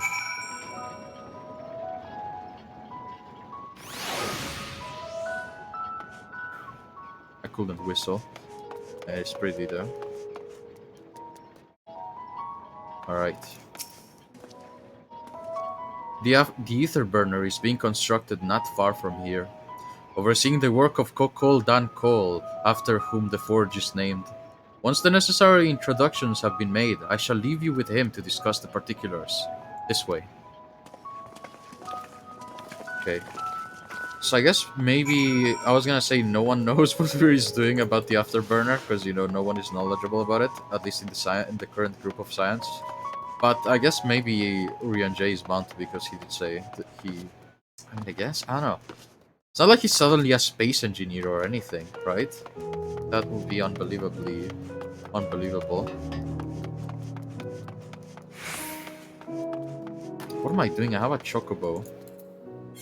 And several other mounts, I guess, but mainly my chocobo. I have grown attached to my chocobo for no reason whatsoever. I think it's because the only one you can actually summon in battle, so I've shared more time with this than any other mount. Also because I don't use them that much anymore. Ah no, I just really like my chocobo, okay? What about it, huh? Yes, I have a supercar that flies from another game of Final Fantasy. What about it? I prefer using my chocobo. I don't know why. It's just, I like it. I really like it. What was his name? Kokol Dan Kol? I could swap them out. No, been there, done that. Damn near lost my eyebrows. Think, Coco, think! We'd be well on our way to paradise. Visionaries patting themselves on the backs for their grand accomplishments if you'd only think! Yes, that does sound rather lovely. Yeah! I mean, masterful, you know, what a pleasant surprise. We're not blasting off already, are we? The schedule remains unchanged, for better or worse. Which is why the Forum has elected to accept assistance in resolving the ether burner conundrum. Oh, is Sid gonna come in? I just realized. Maybe we're gonna call Garland I've seen you lot Ironworks. down here before. There are archons among their number, but engineering is not their expertise. Nevertheless, the Forum concedes the slim possibility that they may have insights to offer. If not, you are at liberty to return them to the surface, by whatever means you see fit. Yay. I assure you that won't be necessary. Now, about your troubles with the ether burner. Aye, I'll walk you through it. Suppose I could do with a change of pace. I like his As the name voice ought to acting. tell you, the ether burner burns ether, ambient or otherwise, and transforms it into motive force. Think of it like a giant bomb that never stops exploding. Even out in that black void where the ether's right sparse, it's strong enough to move our arc. And it probably won't kill you like an actual bomb. But it ain't perfect. According to my calculations, to travel to the moon and back fast enough for the Forum's liking, the conversion rate needs to be 6% more efficient. A measly 6%, you say? But if I could have squeezed even another 0.6 out of it, don't you think I'd have built it that way in the first place? Hast thou consulted with the Loperids? Yes, they too are conducting their own research, for lack of a ready answer. The moon's propulsion systems are considerable, naturally, yet they are commensurately massive. It is no easy feat to convert their technology into an efficient means of propulsion for a teeny tiny toy boat, as they say, and as I most certainly do not. Yes, exactly! Damn it all, I asked for refined adamantite and they send me uppity rabbits with inscrutable, ancient, incompatible technology! You're trying to drive me mad! Do you speak of Allegan refined adamantite, perchance? You know of it? Only in the most general terms, I'm afraid. 'Twas an alloy of Allegan make, but the secrets of its production were closely guarded. As I recall, the record stated it was vital to Dalamud's construction and launch. Aye, that's the stuff. No material more conductive far as I know. Slotting some in's like blowing up a dam and watching the river of ether come rushing through. Ain't a living soul that knows how to make it, though. We were fortunate enough to salvage some for the ether burner, just a wee bit, mind, from a chunk of Dalamud that came hurtling into the Northern Empty during the calamity. With more, well, that extra 6% efficiency would be child's play. It's a crying shame that we've no other sources. The Crystal Tower. Surely the many shards of Dalamud scattered throughout Eorzea would suffice. Why not get the refined adamantite from them? Oh, we tried, believe you me. But only a few specialised pieces would have had any in them to begin with. Drive calls from Ragnarok-class internment hulks. Those are the prize bits we really need. According to the Gleaners, getting to them means delving deep into the shards. And the defences are still very operational and very eager to blow them up. It's rough going in there, even for the cream. Not sure they'd make it out alive.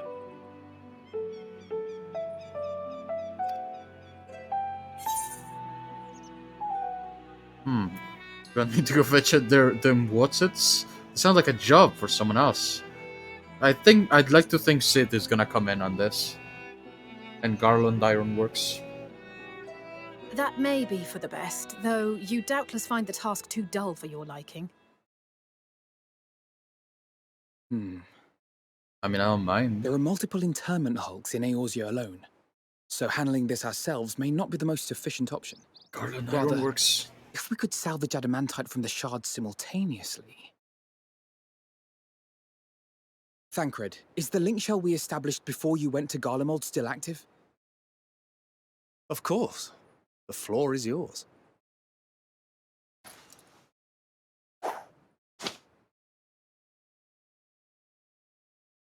What's all this? gathering firewood, so to speak.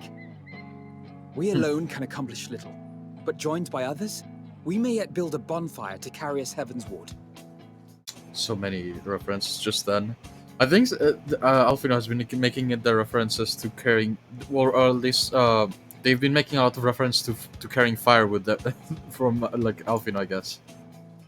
Remembering from the events of Heavensward. This is Alfino. The Scions have need of you.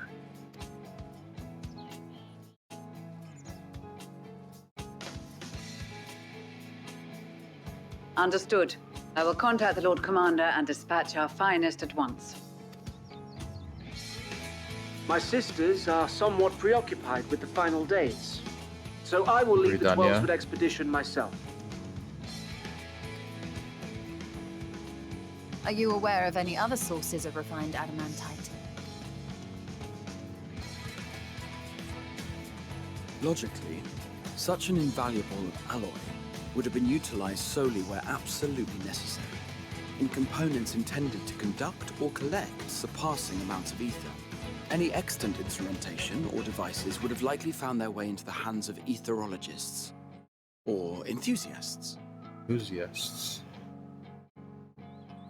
Trying to think, who else? Magical artifacts of Allagan design? Serena. The Eastern Alliance will send word to one and all. Are there other ways we may offer aid? No shards of the Lesser Moon scar our soil, but our stake in this cause is no less for it. Is there anything in Othard that might be of use to you? What did you say? Oh, you got friends in far places, lad. Any road, if you're offering, I wouldn't say no to one of those Far Eastern sacred relics.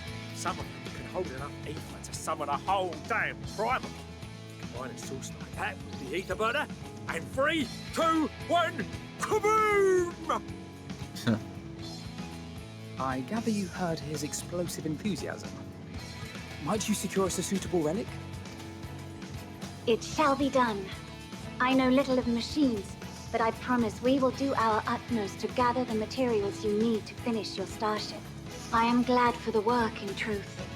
Better to busy oneself than wait and fret over disasters foretold. Then why are we all still standing about yapping? There's plunder for the taking, and I'm a born plunderer. I'll be an old Charlian before you know it. Start mixing the grog. I'm certain that can be arranged. Thank you all, and do be careful. Just like that. Just like that. Aye, just like that. Our refined adamantite is on its way.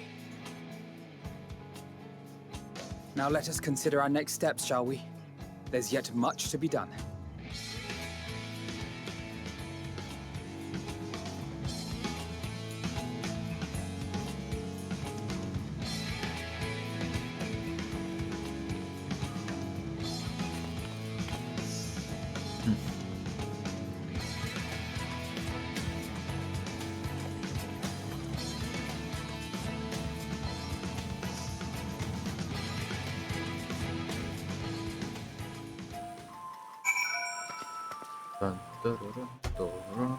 Kinda wish the Enwalker music stayed.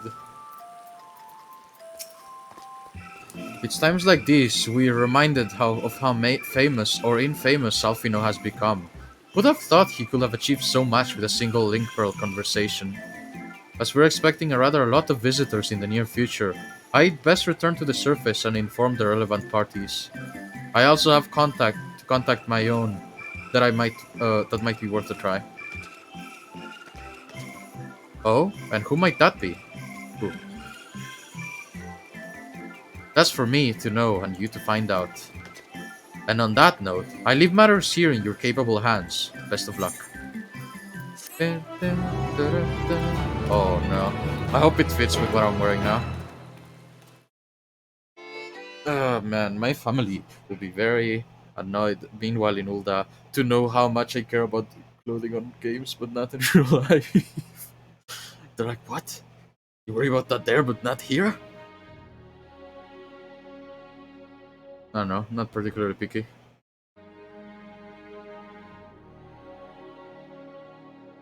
Our course of action is clear. We must harvest refined adamantite from the shards of Dalamud and procure arcane relics of Allagan make. Summon the best and brightest of our immortal flames and form an expeditionary party at once. Call upon the Sultan Sworn and Brass Blades for support as you must. Papashan, send word to the guilds. We will require the expertise of master artisans if we are to have any hope of identifying and recovering these elusive materials. Viergeist, we have need of your stone torches. That music's new. They are to assist the immortal flames in scouring the ruins and to help secure the surrounding areas. I trust I can count on your support. As commander of the Stone Torches, my son Zimberk will personally see it done. Pippin, I would have you lead the raiding party. Assemble your finest, and with Tizona's blade clear the way. Is this gonna be a raid thing? Lord The music is making me Lolavito, think of that. I pray you take charge of the search for Allagan relics. Surely you know of some being traded on open or clandestine markets, or sleeping in collectors' vaults. Of course, I ask not that you do this out of the kindness of your heart. Dang. By all means, profit on the transactions. I wish you the joy of it. The final days descend upon our world. If circumstances are truly as dire as they say, Uldar's best efforts may be for naught. And yet, when we Eorzeans rose from the ashes to rebuild our broken realm, did we not learn one simple truth?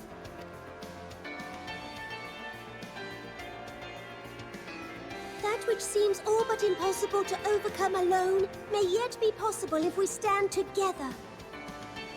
It was the Scions who united us then, and it is the Scions who call upon us now. Uldar will answer that call. We will summon our courage and join the fight for our world's future. You know your duties. I, Nanamo Ulnamo, 17th in the line of Ul, bid you good luck and Godspeed.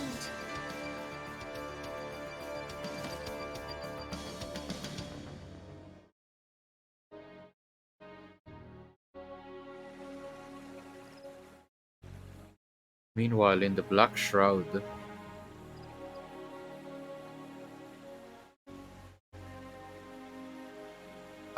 Back home. Gro Gridania. I hadn't been there in a while. I hadn't been anywhere in a while, I guess, because I haven't played that often now.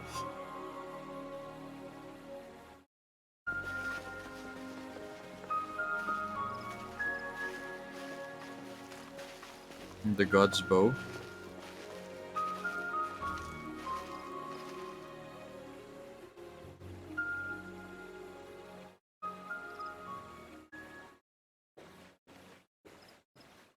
We fielded a goodly number, but our ranks are heavy with healers, and an abundance of restorative magics will be of little help in destroying Dalamud's defenses. Still, it has ever been thus with Gridania. We must steel ourselves for a protracted engagement. Elise. In that case, might I suggest taking us along?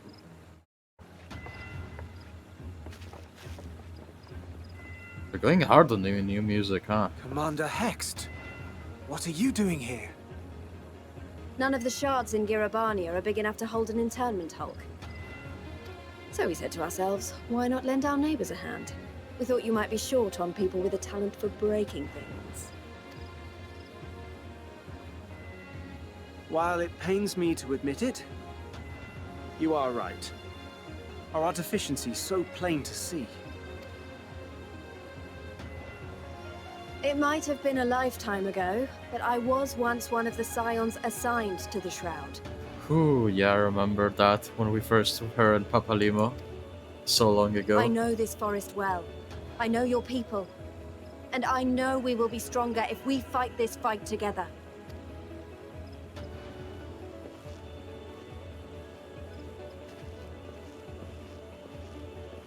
Then I will impose upon you with a clear conscience.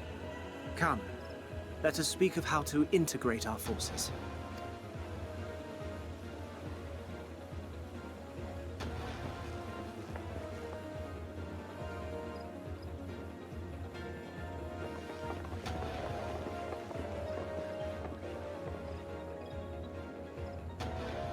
I won't let it all be for nothing.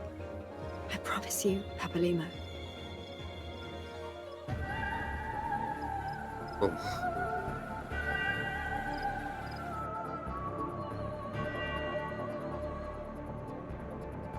Meanwhile, in Corthus.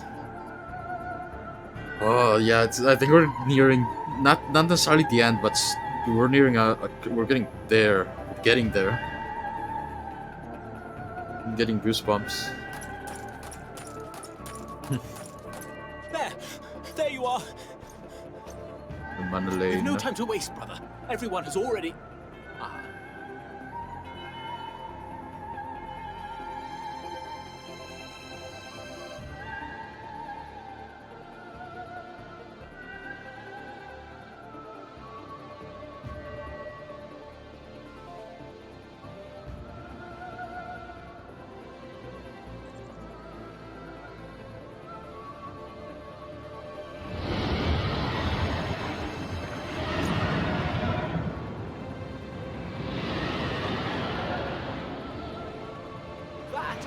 That was a roar. A dragon's roar.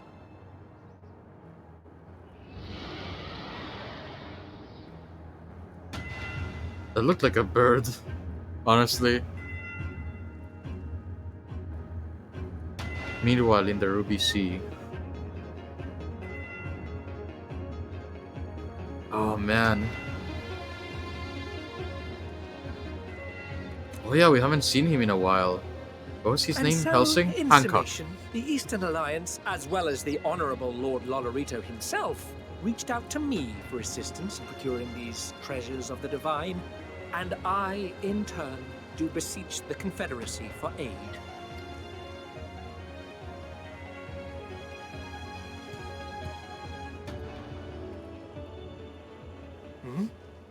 Is that... Oh, it's been a while. Hancock? What a surprise Zorban. This is. And a fortuitous one at that. I have a favor to ask, you see.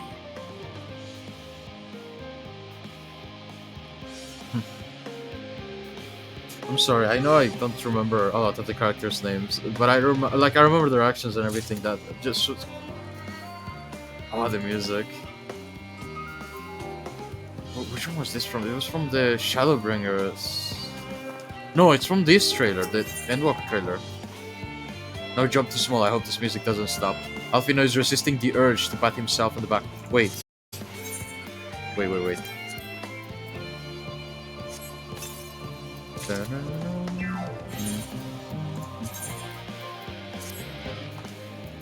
Not bad, I guess. Oh, I guess it's supposed to fit with the you know, the weapon. Oh, I love how I'm looking now. I like the robots as well, but this looks really good.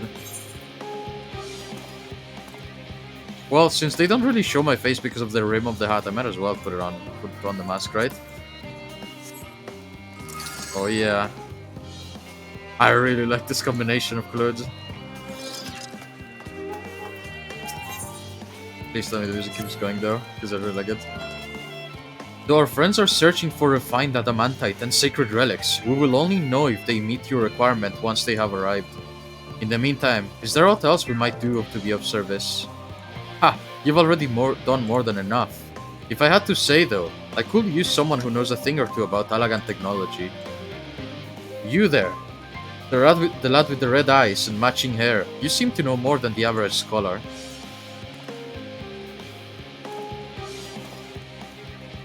Ha! If only Master Kokol knew how right he was. Well, he and Graha established rapport. Why don't we help with preparations for the Great Exodus? Indeed, this will mean going above and beyond the terms of our arrangement, but I propose this not curry favor. As confident as I am that we will succeed, we must be ready for every eventuality. This will also be an opportunity to familiarize ourselves with the logistics of traversing the Great Expanse. And if nothing else, it beats twiddling our thumbs while we wait for the adamantite. Yeah.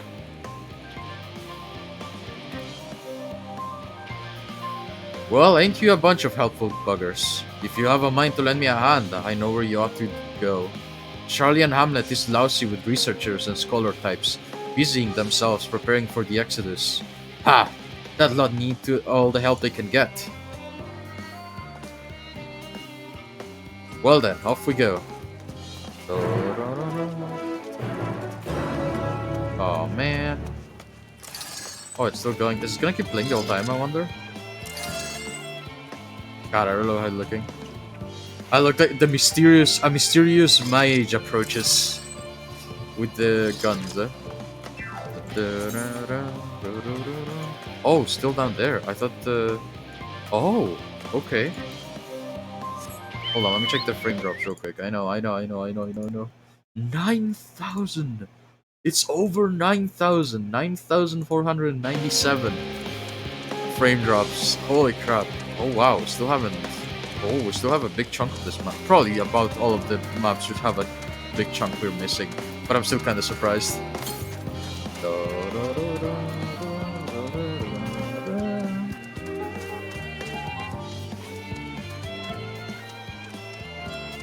God, I love this though. I can't wait to see the multi. This is like when you go watch Endgame, the Avengers Endgame movie. You know, like everything is coming, everyone's coming together. Except I don't think there'll be any more twists. I mean, there probably will be some sort of twist at some point. I don't know, but it feels like we know everything is a lot more clear than how we began for sure. Well, that's a given, I guess, but still. West. Wait, I think there's a current over here. Might as well grab it. Yes, I was right.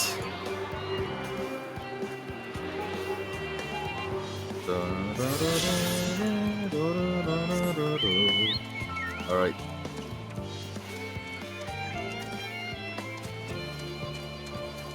I just wanna listen to the music of the trailer, like the whole thing, instead of it looping. From what I can tell, a lot of people will actually live down here. I don't know how much help we can offer, but I dare say they'll benefit from some of that fresh inspiration Scholar Monty Shane mentioned. Let's start by asking around, ideally without getting in anyone's way. Let's meet by the Aetherite once our work is done. Alright, let's go.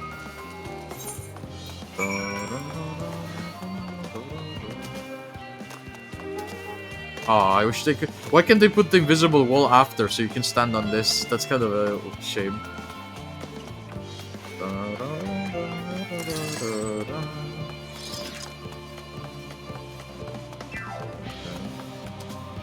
Jump over car. Let's attune first.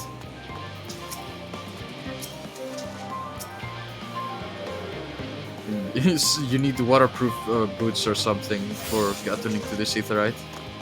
I'm gonna catch a cold after this. It's already raining though, I guess. Oh wow, that's deceptively big. Steady current? What? Is that his name?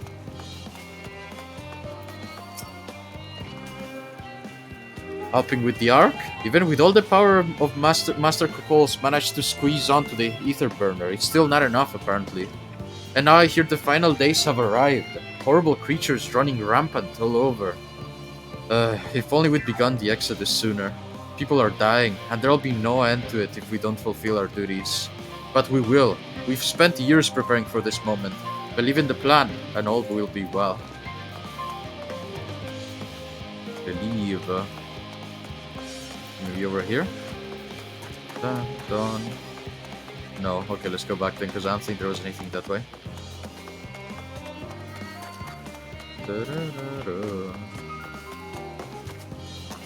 Okay, this is still the area technically, so maybe it's over here. Probably. Oh, there we go. Paul Thyssen offering to help? That's very kind, but I should be able to organize the rest of the documents by myself. It's mostly lists of things we'll need once we arrived on the moon. and then whichever star we choose as our new home. My duties largely concern the maintenance of living conditions, so I'll be a lot busier when we depart. I hear that our lunar collaborators have come down to assist our efforts. I'm looking forward to finally meeting them in person, after having communicated with them in such a limited capacity thus far. To be perfectly honest, I've not even the slightest idea what they look like. I do hope they're not enormous looming giants. Why, I would much prefer something small and fluffy, like that bee-hatted rabbit that ran by. Oh, wait, that means she already saw one of them, I think. Bee-hatted rabbit. Oh look, a Porogo. Everybody's frantic in the final days, I guess. Even that Porogo must do his part. It's kind of funny though. Cyanide. Okay, maybe they're up here. Since the other one was, you know? Up there. Up here. Yes, there they are. Silken green.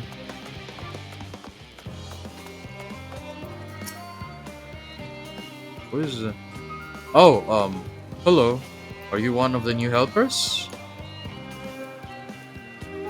Working on the ether burner. Oh dear. I hear things have come to a standstill on that front. Even so, I choose that over my current duties. Checking and loading samples day in, day out. It's tiring, thankless work. Still, no one will be cross if I misplace a few legumes or what have you. The forum's got enough on their plate as it is, what with deciding who gets to board the Ark and when. A lot of power people have opinions about that.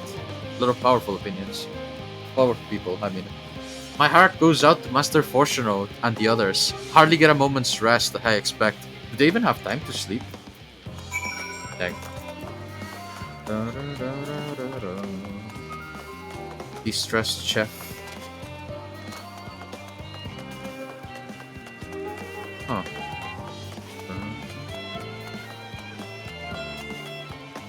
Alright. Living way. Oh yeah, so they are here already. Fancy meeting you here, Samko. Our friends in the forum brought us to see the teeny tiny boat, which was quite impressive considering they didn't use any creation magics. We're finally interested in Etheris itself, though we now find ourselves in a sort of funny underground miniaturized version of it. Huh. We were hoping the forum will give us a guided tour, but it appears they're rather preoccupied. Honestly, all that time to prepare and they're still not ready. I suppose we'll just have to show ourselves around, or at least that's what we were planning to do, until we chanced upon Urian J and your good self. Since you're both dawdling about engaging in idle chit-chat, perhaps you could show us a few points of interest. Won't it be fun?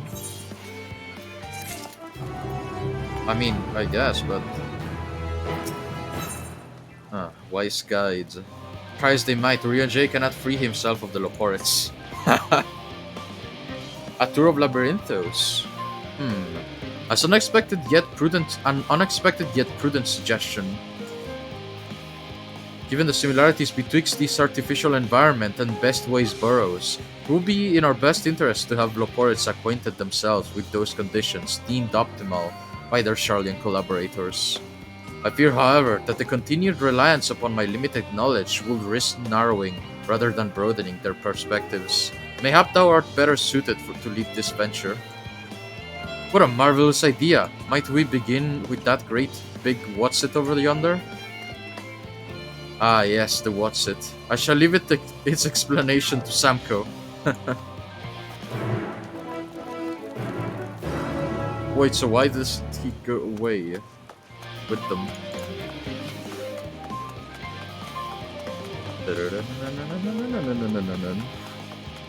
It's probably way out of tune. It's probably almost always out of tune. Sorry. I'm sorry. I'm sorry you don't like it. It's fine. Okay, Oh. Singungwei singing. Goodness me! To build something so large without creation magics is positively stupendous. Perhaps you could direct our attention to its most important features. Sorry, Hippo. Okay.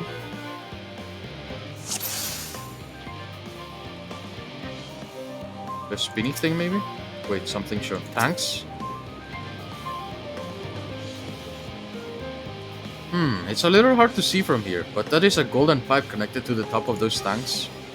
And I see through that window another pipe at the bottom. Ah, this must be the purifying water drawn from below.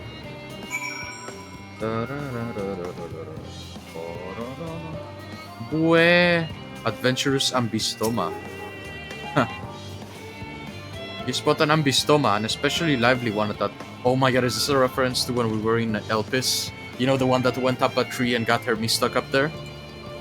It will appear that the concept you observed in another time, another place, was approved for life in the wider world, somehow.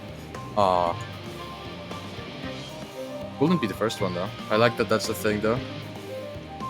Metallic tube.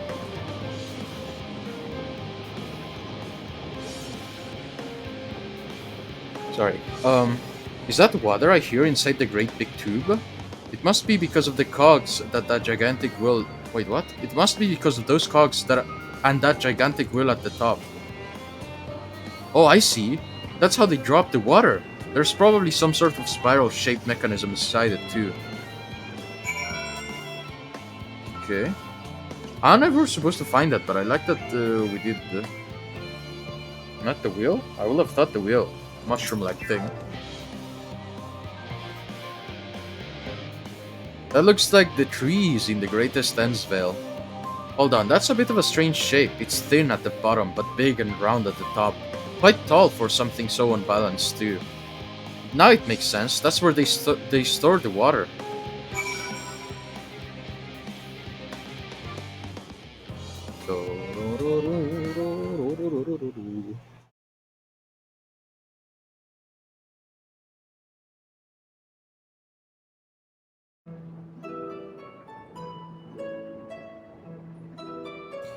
Well, if I were to hazard a guess, water is drawn from underground, presumably with some other mechanism, is purified here and stored in that tower before being distributed elsewhere.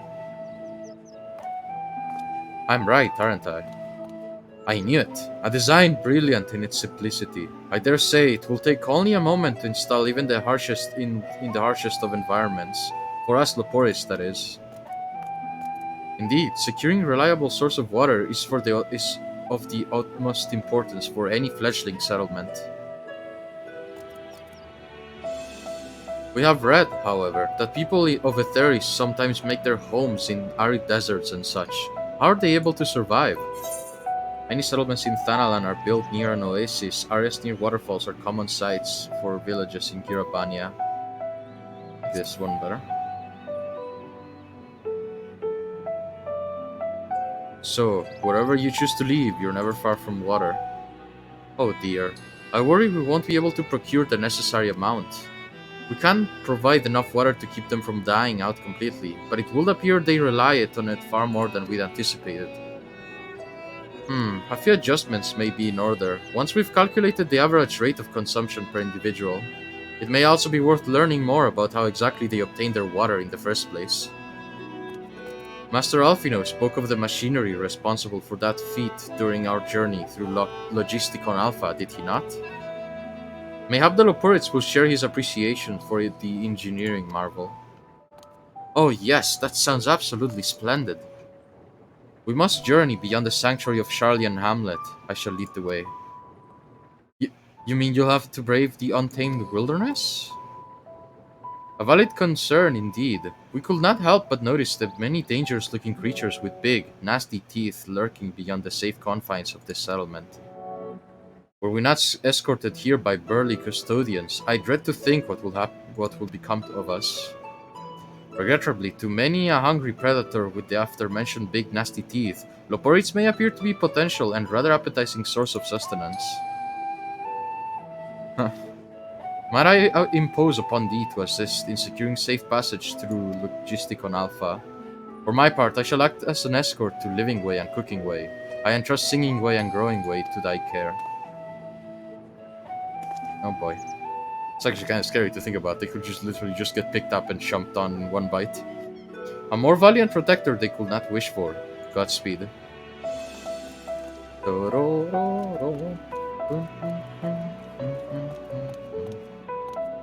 If it's all the same to you, I'd rather not be eaten by some horrid beastie. Come along, growing way. To the water extraction, what's it?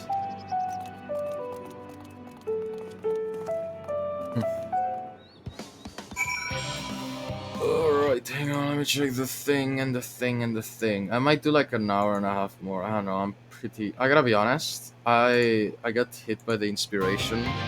You were just like wake up in the middle, like it's like 3 AM, you get hit by the inspiration. And I finally started working on a video, like I'm actually editing. It's going alright, I think, but it's like a 40-minute video, so there's a lot of editing that needs to be done. And I am literally learning as I go. So all I've added was like a bunch of sound effects and stuff like that. I'm trying to figure out how to put stuff on top of it. Honestly, you don't... I am starting to really appreciate when I watch like other videos that are heavily edited, because it took me like just 3 hours to go through, not even a fourth, I think, of the video. I might just split it off into parts and like just like do it like in an episodic sort of way or something, because I think it's gonna take way too long if I try to take on the whole thing at once, especially because, you know, there's the little bit of a detail that I've never edited a video before, so... But I really like how it's coming along, so hopefully when it comes out, I hope everybody enjoys it as well. I think it's coming pretty nicely along. It's coming along pretty nicely, is what I'm trying to say. So I look forward to when it comes out. Oh, I just realized the magic circles are bigger, depending on the gun, I think? The lasers, I mean?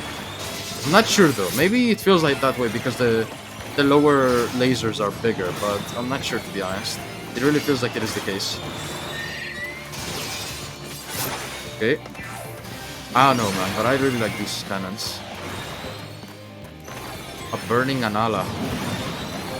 It's a really cool looking monster, to be honest. It's pretty badass. Oh, nice.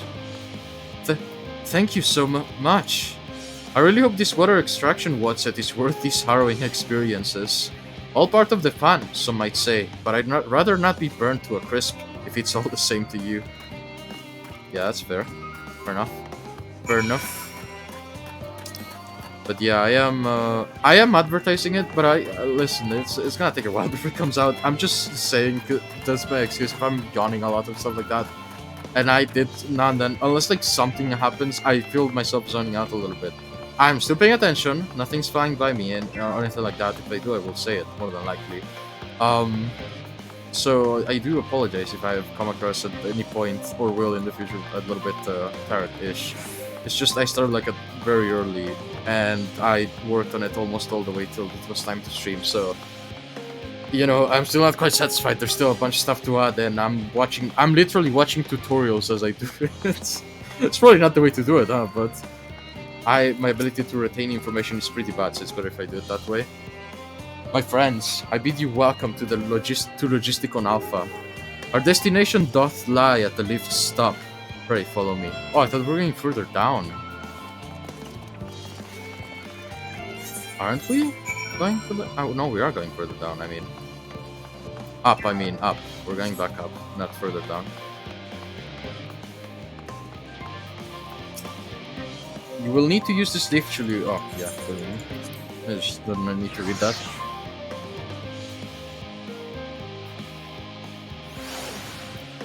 Alright. Singing way. Marvelous, simply marvelous. So this is where the magic, or science rather, takes place.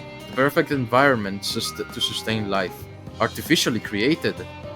The knowledge we'll gain here will be essential when we start looking for new stars for your kind to inhabit. Apparently most of them don't even have air for you to breathe. You're all very lucky that the Theris just so happens to provide everything you need to thrive. Or did mankind turn out the way they are because of the available resources, I wonder? Either way, it's nothing short of miraculous, and I cannot wait to see more of it.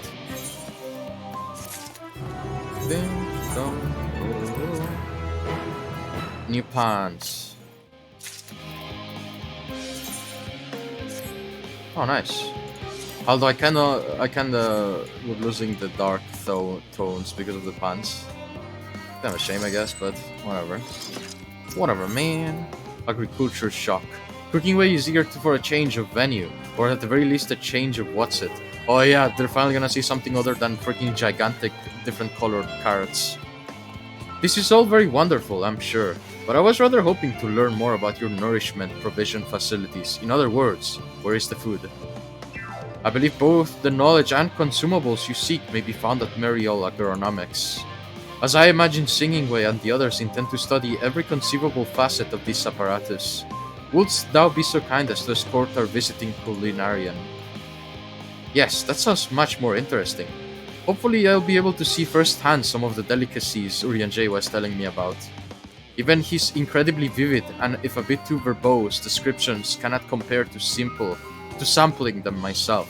Not to mention Etheris will soon be no more, so I must learn all I can while there is still time. Let us brook no further delay. Oh, I think I know where we were going, and I saw something I thought really funny. I saw apparently they memed on how blocky the grapes look, and I thought it was really funny, to be honest. There's no Ethernet there. Okay. Hopefully nothing too big happens. Like I find an appropriate place to stop the stream today, because to be honest, it really feels like we're getting almost to the end. That and I need some rest. I didn't need sleep. I needed answers, and I kind of regret it now. I still kind of want to not sleep and just keep going, but I need to rest. Otherwise, I may not be able to properly edit and come up with new stuff, because I'm pretty much making it up as I go. The footage is like from a month ago as well. I've waited way too long. This is the place, yes? The heady aroma was enough to guide me here, and I've spotted several of the fruit and vegetables featured in our compendium. I'd dearly love to try some, but I read that those who help themselves to a farmer's crops without permission are often caught and put into pies. Perhaps you could ask whoever's in charge if they will be willing to part with a few samples? Following me around. Looks like I have 2 minions now. Maybe Cooking Weight can ride on my hippo calf.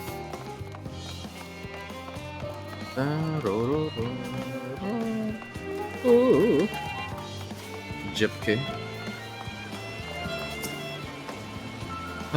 What a fine mess this is. Ah, it's you, the one who climbed down the mine shaft. I'd show you around if I could, but I'm rushed off my feet preparing for the exodus. And I'm not the only one.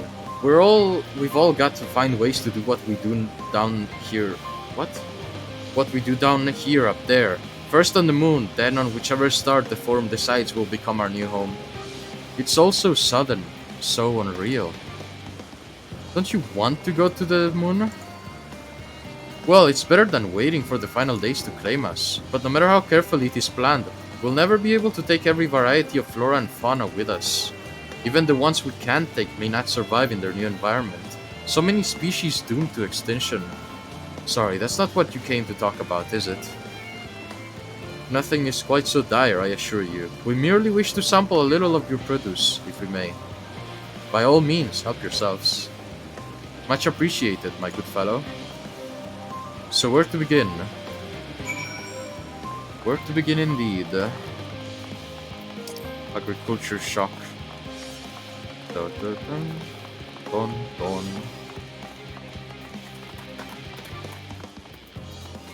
Cooking away. Oh, I know what these are. Grapes, yes? Yes, look at the block. Don't you just want to bite a chunk out of this? Look at that. Oh, they look a little bit different, I guess, but it's still more or less the same. Let's see if these are delicious as they look. So sweet, so sour. The taste is much like a ripe philosopher's carrot, and yet the texture is entirely different. The contrast between the outer skin and the fruit within is most peculiar, though far from unpleasant. Yes, I think I'll try another.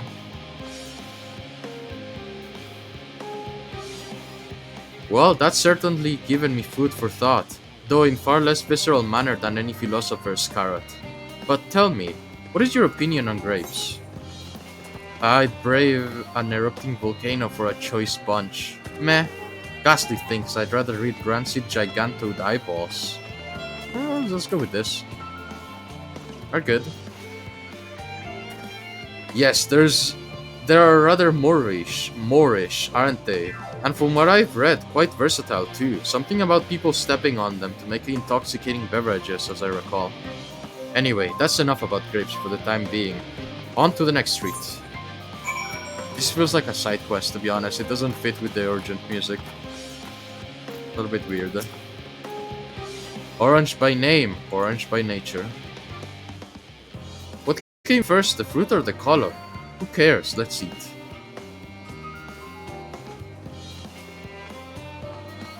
Yes, that's... Equal parts sweet and sour as with the grapes, yet nothing alike. I may have to consult Uri and Jay about expanding my vocabulary. I simply cannot find the words to describe it. Perhaps what I'm looking for is bitter. This is all like very complicated, you know? So many flavors, so many choices, and each individual with their own personal preferences. Now I see why you all turned your nose up at the idea of eating nothing but carrots. Marvelous though they still are in my estimation. Let no one say I said otherwise. Ah, but speaking of carrots, I have yet to sample any of the vegetables. Let's see what's in the field over there. Yeah, you know, this is a little bit of a tonally weird, to me at least, I guess. Ah, that's fine now. Deloise.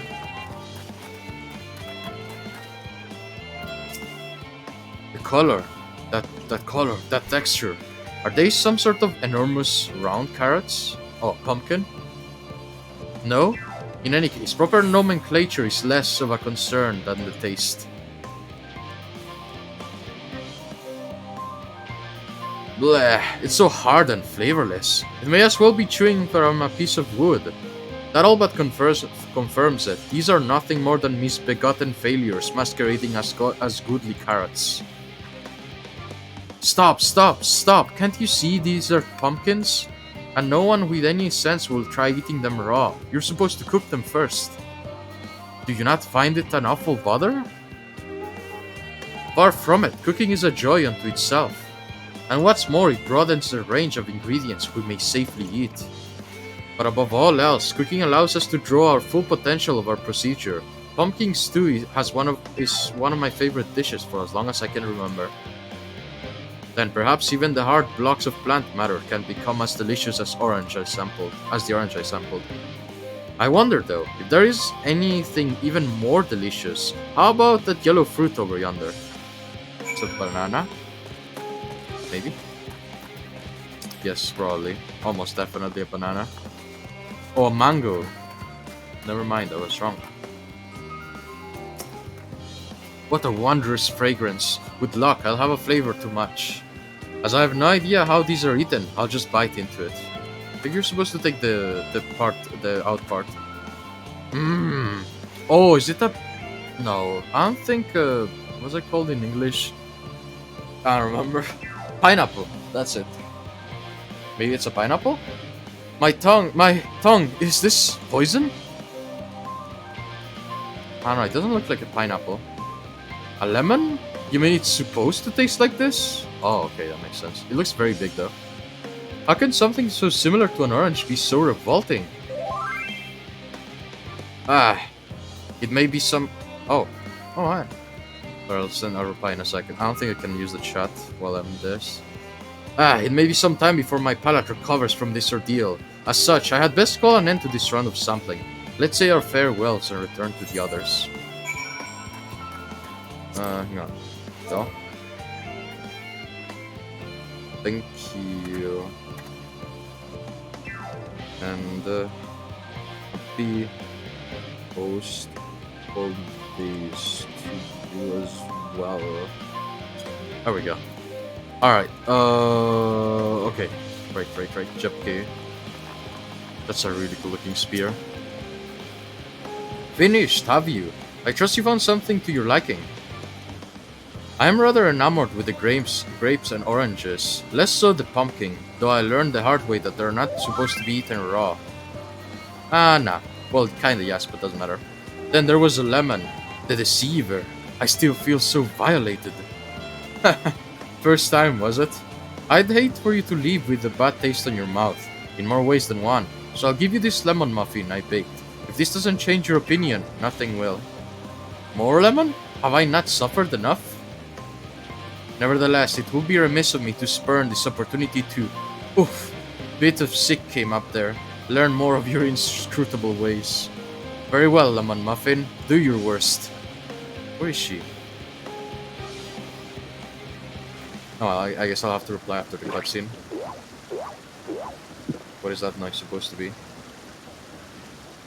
This is... delicious! Although I still detect a hint of lemon, it complements the sweetness of the dough to create a perfect harmony. I never would have guessed its vile bitterness could be utilized so elegantly. My good chap, this is simply breathtaking. See, we rarely use lemon in its natural state, but it has a starring role in all sorts of recipes, and the same is true for many ingredients. It comes down to making most of the resources at our disposal, and sometimes that can even be the difference between life and death. I know we won't be able to take every species with us. No doubt the Forum agonized over what was worth preserving, and what will be consigned to history.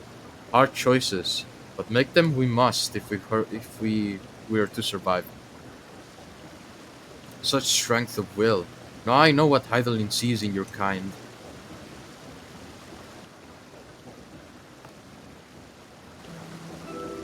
Mankind, the Loporites, we were both born from the accumulated knowledge of the ancients. They learned all there is to learn about nature, of sentient life and the fates of the stars themselves.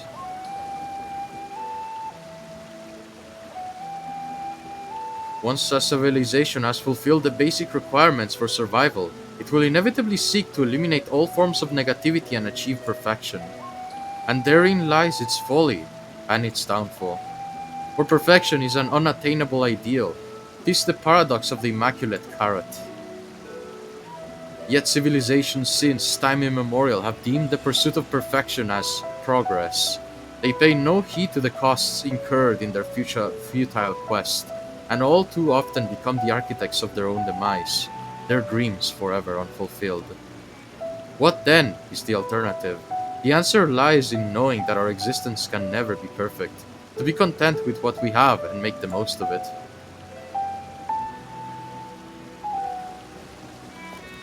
When life gives you lemons, make lemon muffins. That's a good one, but I still like Cave Johnson's from Portal 2. When life gives you lemons, you throw them right back. Pardon my Eorzean, but what in the seven hells are you on about? And who are you anyway? Cooking Way, at your service. I'm here to help prepare for the trip to the moon. And once you get there, you'll be able to try my carrots. And I've been growing all different kinds. But don't worry, there'll be room for your crops too. We'll work together to preserve as many of Aetherius' species as possible, if you're up to the challenge. Yes, of course. I look forward to it. Well, this all has been highly productive, probably. Let's go and see if Urianger and the others have run out of machinery to inspect, shall we?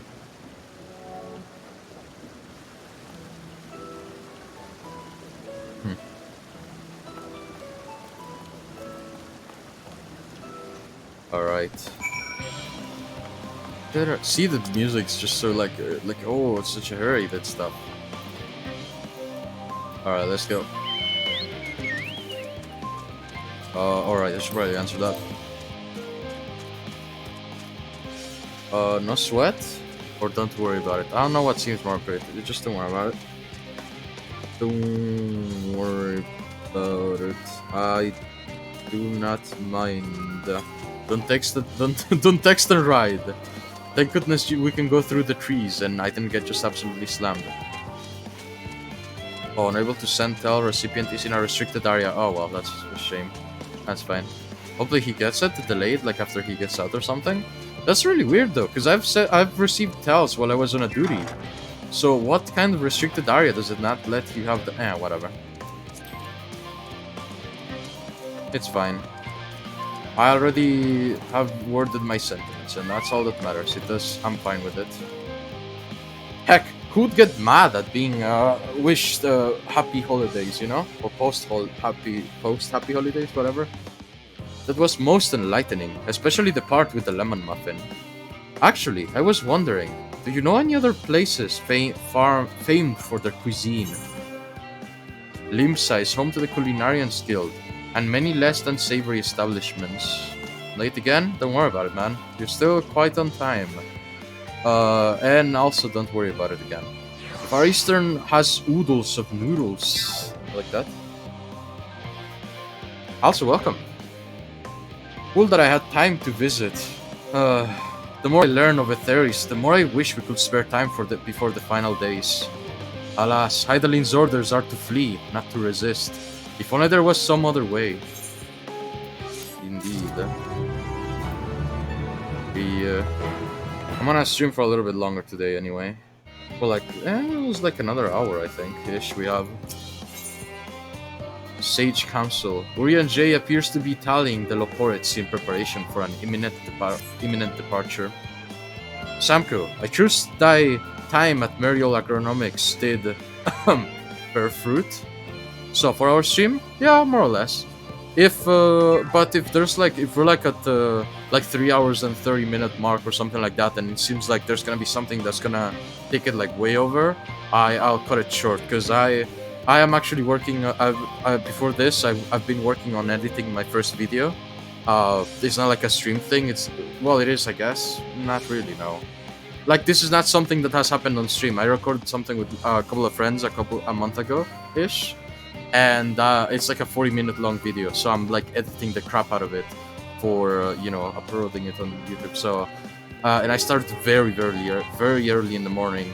So early, in fact, I barely slept. So, and I worked on it all the way till now. So I'm a little bit tired. So it kind of depends really on how it ends as well. I wanna prolong it, but I'll try to aim for the 4 hours. Samko, oh right, he made a pun. Our own efforts too were rewarded.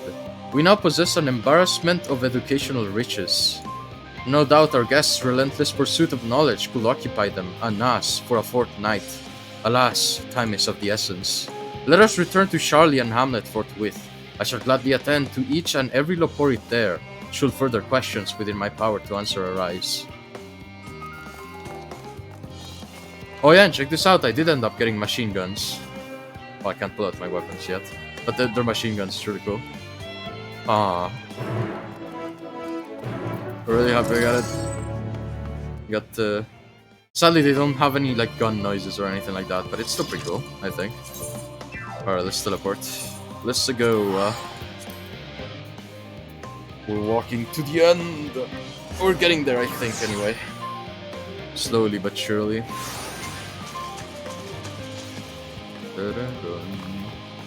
Then Fiola. It's a cool name. I like that name. Fiola. Sounds cool.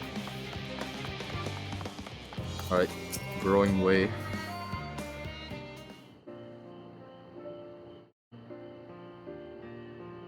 Oh, there's this.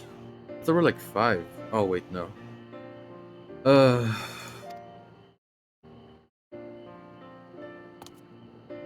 Yes, Samko. That was indeed me verbalizing a sigh to express my emotional state. Do you want to know why? Oh, I was supposed to say sigh, not actually sigh, I guess.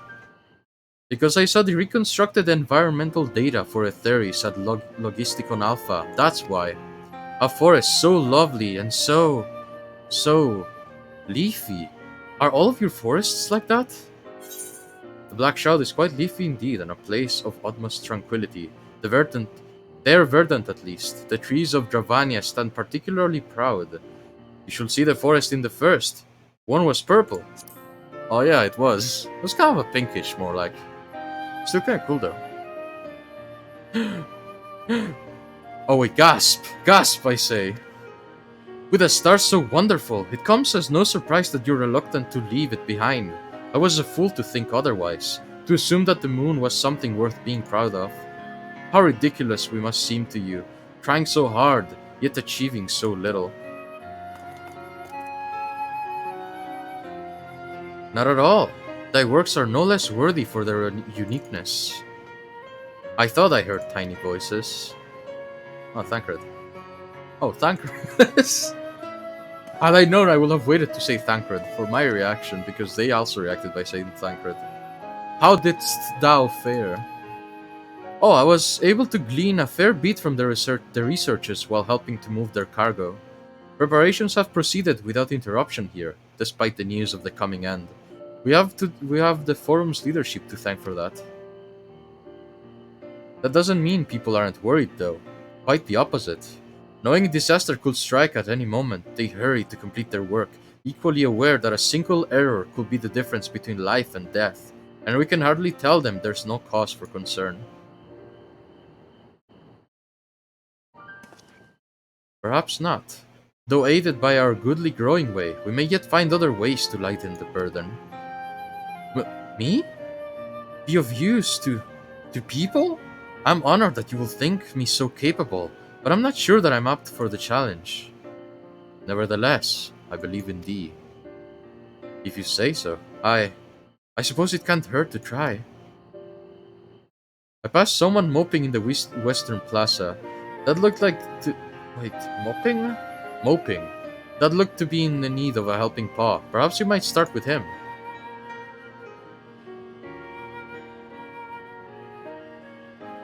Tis a good place as any. Come.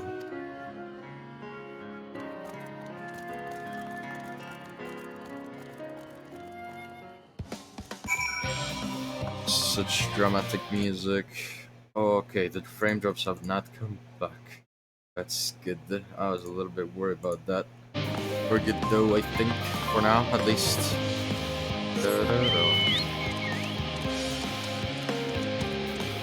Troubled researcher. Oh, I thought the Loporits were gonna go there, not me.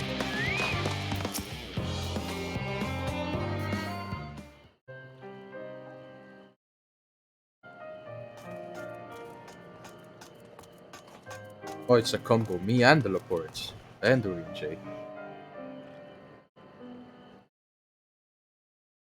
Oh, can I help you?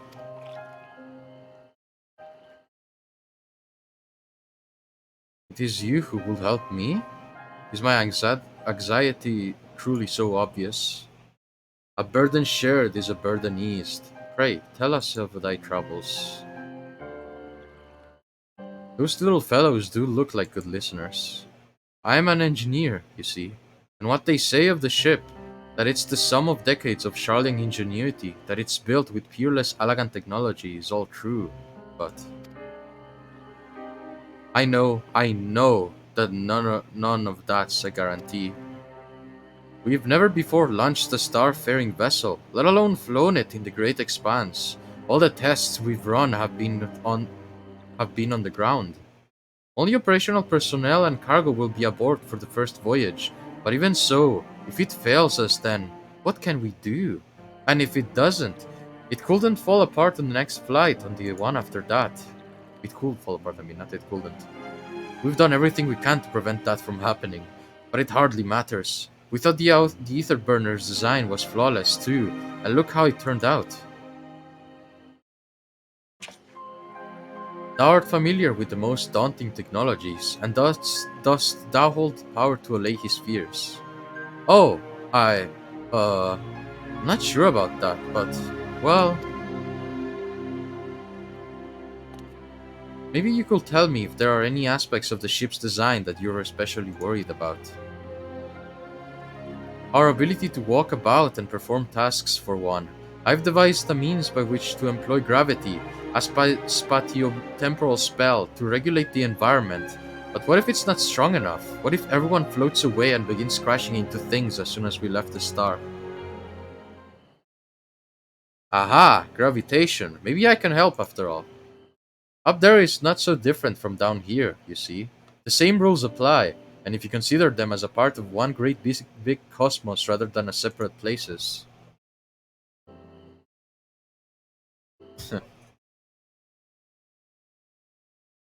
I suspect both parties shall find comfort in this conversation.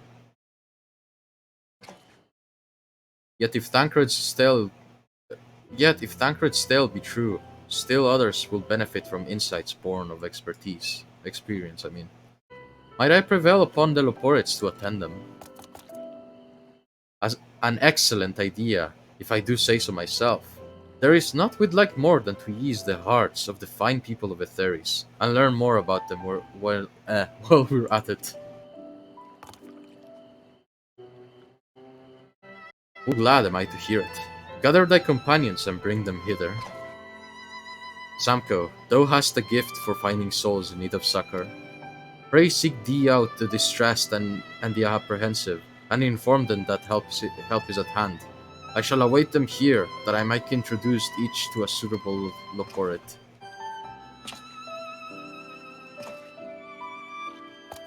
Oh, I do so look forward to that. A place for every loporit, and every loporit in their place.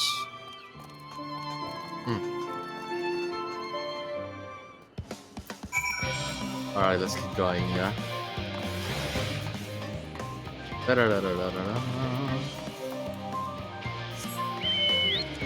Okay, let's open them up, because this is... Oh yeah, this is gonna be a big... How many do we have to do? 8! Oh no. This is gonna take a spell. Okay, maybe not. Despondent Engineer. Just leave me to my misery. The forum can appoint someone else. I apologize. I simply don't know what to do. How am I supposed to pilot the Ark if I'm already falling apart under pressure? You know a starship pilot that I might speak with? Truly?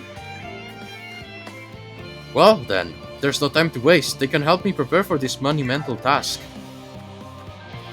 There's another. There is another. Oh, come on, tell me I can make it. I can make it. I can definitely clear this jump. Yes. Have you heard anything of what's on the moon? I have no doubt that we can make it up there, but the searching for a new star part of the plan sounds awfully vague to me. I asked the forum, but they will only tell us that our collaborators have everything under control. Forgive me, but I don't feel particularly safe wandering through the sea of stars on gods know what made by gods know who.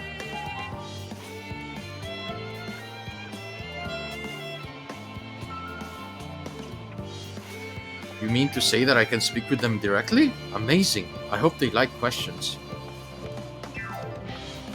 Alright, let's mount, because this might take a while otherwise. Oh, I kinda hoped it was a monster that was just like following the guy in the motorcycle, but that was way too long of a delay. Worries. No, I believe I'm fine, thank you. I've been confiding in my colleagues and it's helped a lot. Can't recommend it enough. This researcher already has support she needs. That's good. So not everybody's struggling like that.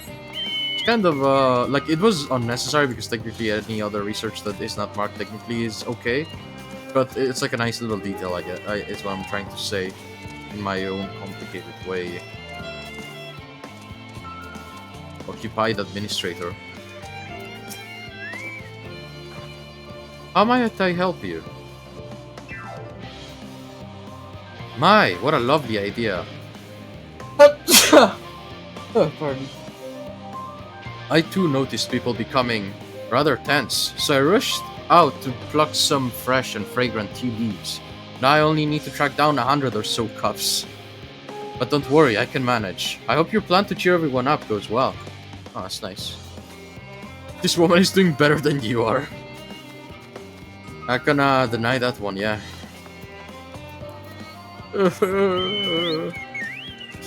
Alright. Maybe upstairs? Perhaps?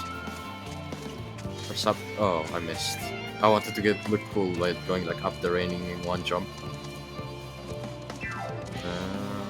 Okay, there's no one here. Except that guy over there, but it doesn't count. He's not even an NPC. Maybe in here? Minstrel spectacles.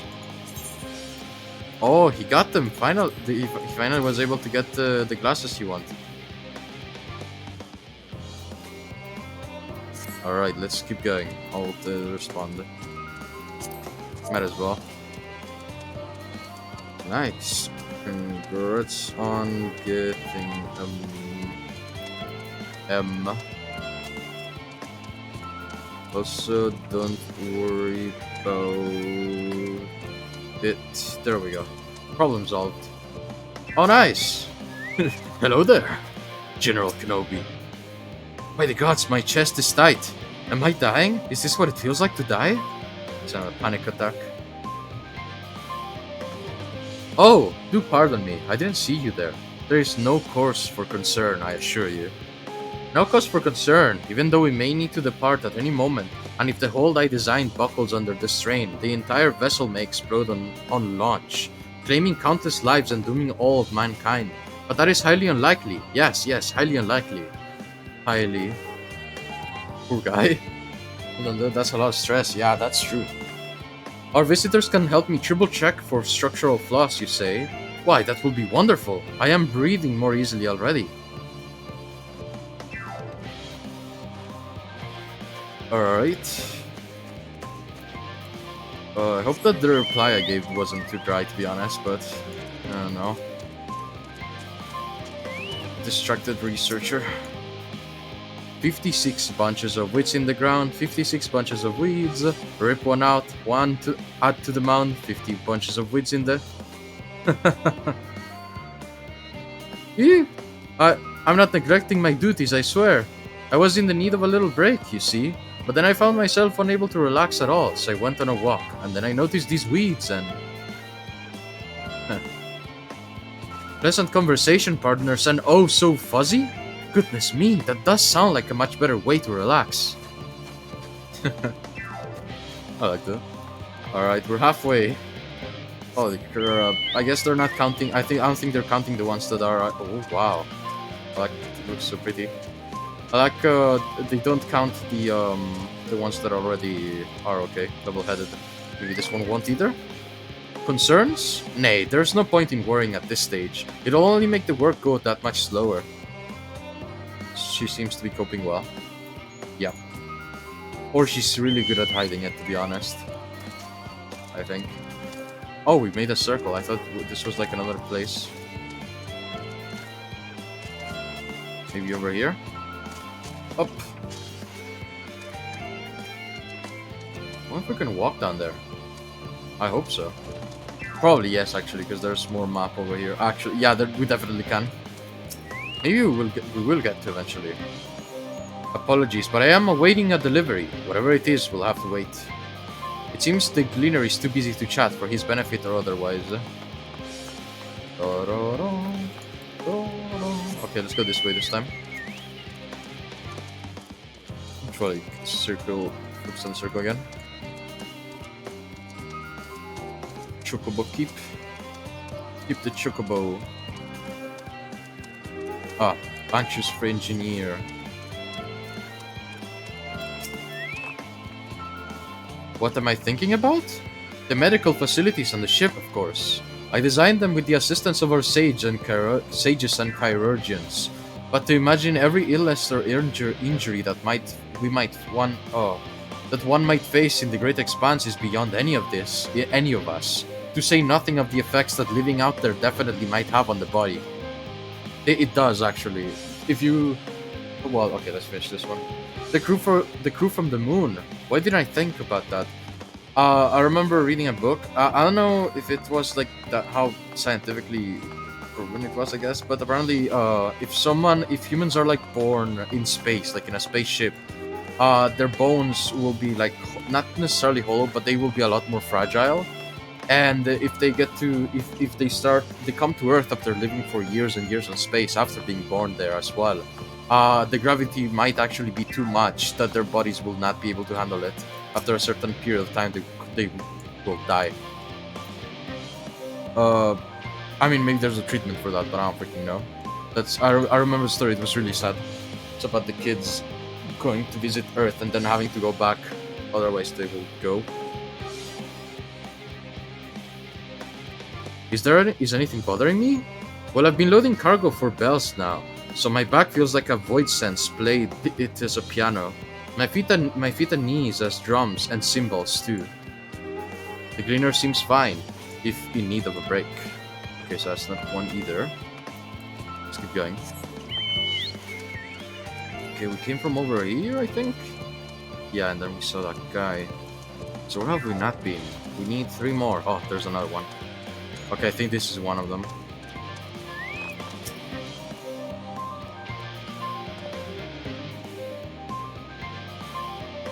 My face? What's wrong with my... Ow! Perhaps I'm a bit tense. I was tasked with ensuring the proper fauna, and only the proper fauna, are brought with us to the moon. However, the suitability of a few species is still under debate, and I can hardly make that a decision for myself when I know so little about the environment up there. Including the Loporids in our discussions is a wonderful idea. I absolutely will, thank you. Perhaps their biology itself might offer some clue as well. That's true. Oh. Ponderous mathematician.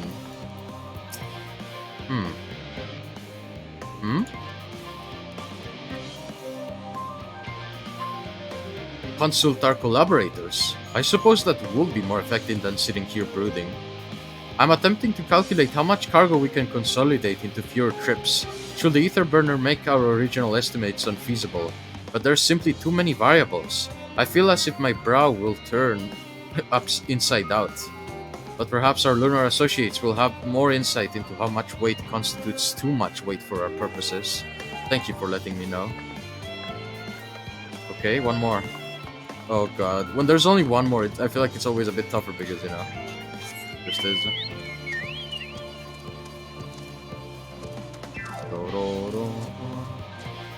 Where have we not been? Charmon. Okay, not here. Not here. Almost definitely not there. Yeah, I can't wait to get down there. It's really cool. I think this is one of the cooler maps I've seen, to be honest. In my opinion. My humblest of opinions. My humblest of humble opinions that I have.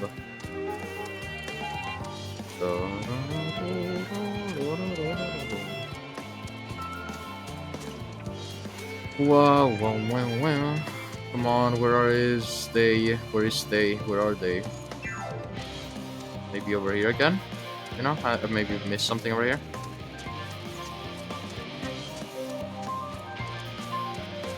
Okay, not there.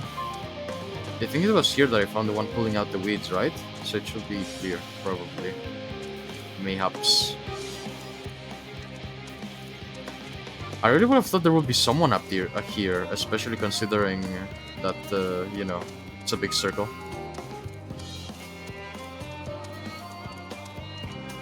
Nope, okay, this is already getting out of it. Come on, I'll tab out real quick.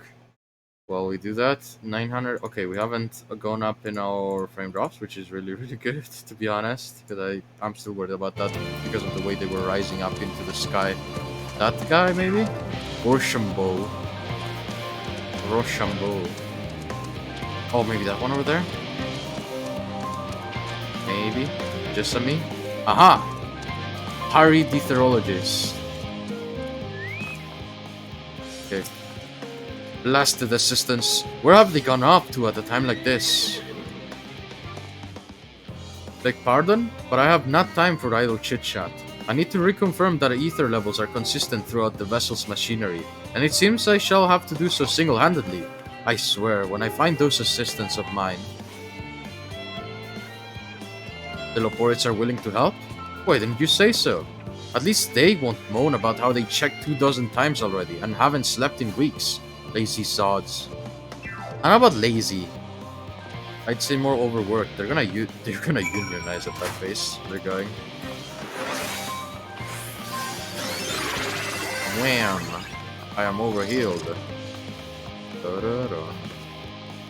Oh, that's kind of cute. I like that. I think I have that minion, or one that looks like. No, I don't. I don't have that minion. Actually, never mind. Kind of cool though. Look at that armor, oh my god. That chocobo can strike fear in the face of the enemy. Behold, Samko. Aw, that's cute. Through thine efforts, word hath spread throughout the Labyrinthos. Verily, to a far greater number than we anticipated. Living Way doth gather more Loporids as we speak. I shall assign each in accordance with their skills, that new bonds of friendship might be forged.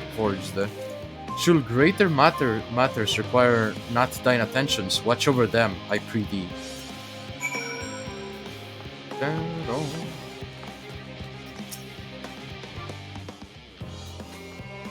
That is really cute. Oh look, they're almost the same size, almost. Same height. I really like the Loporich, the theme, this theme.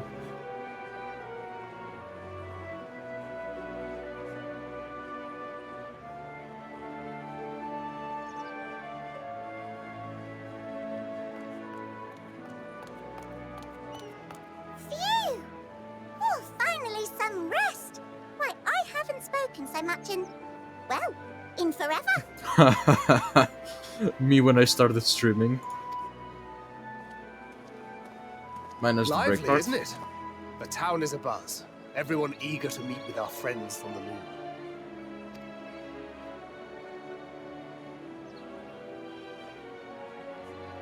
It would behoove you to consult with Sleeping Way.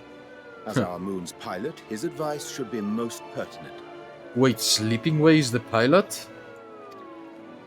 I'm impressed. Truth be told, I struggle to tell one from another. No offense intended, of course. Yeah. None taken. After you and your friends left Mare Elementorum, we spent no small amount of time with your Urianger. Oh, the conversations we had. He told us all about Atheris, answered our every question, no matter how trifling or trivial. Look! Every page filled to the margins with knowledge. When I first arrived, I was struck by how little I knew. It was daunting. But then I realized that, were it not for Urianger and his teachings, we'd still be stuck on the moon, gazing at your world and wondering what we've been missing.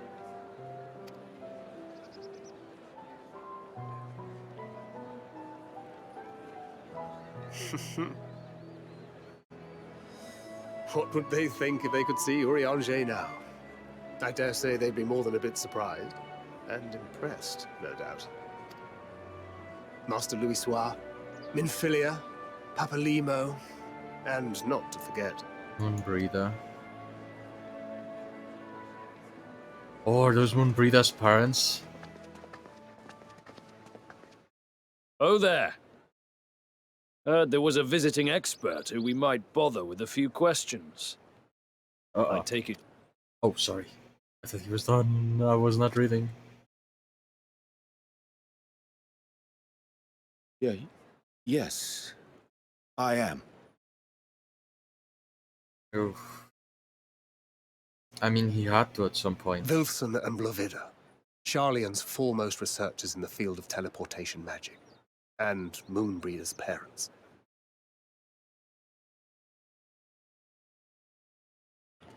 It hath been some time. Tis good to see you in good health.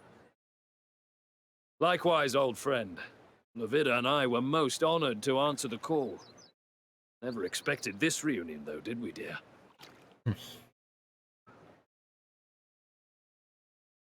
Alfei, the nerve. Sending that letter, then running off to the gods know where. Oh.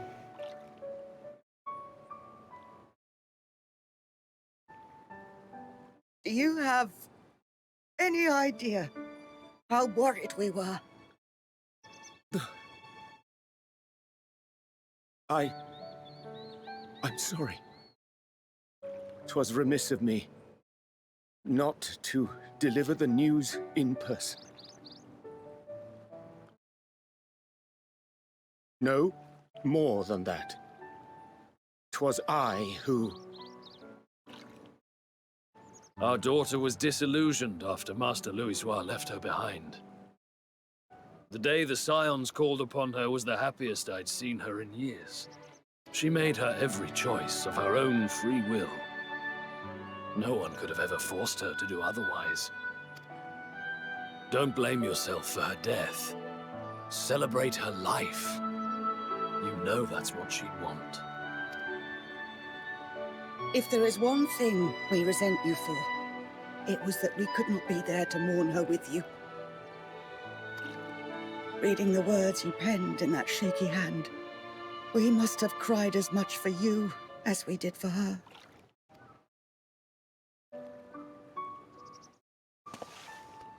Oh. I'm sorry. I truly, truly am. I knew not what to say. Knew not how to express my feelings. The poems and platitudes of wiser men, musings on sadness and loss, studied and memorized, and meaningless in the moment. Silly boy. We are all powerless before such grief. Even now, try as I might, the words escape me. But in our hearts, we know. We always know.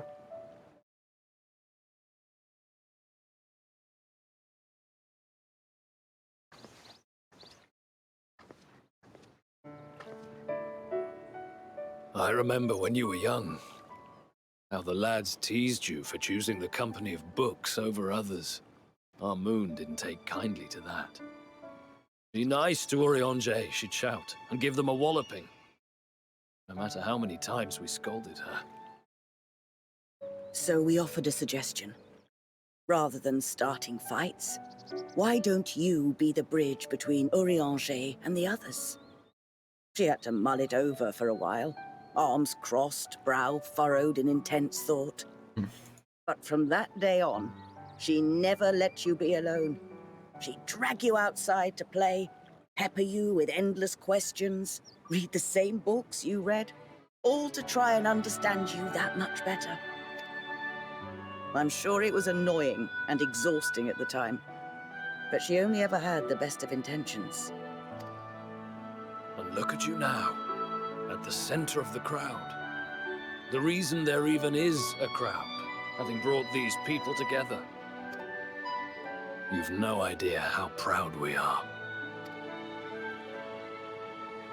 To see the boy, our daughter, trusted and believed in more than anyone, grow into the man she always knew he could be.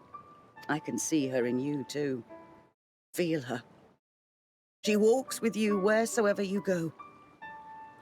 So thank you, Urianger, for being who you are.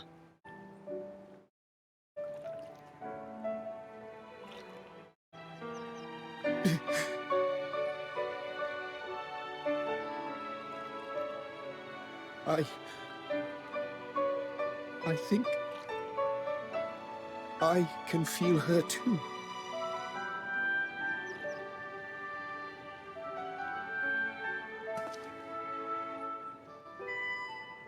The truth of her life.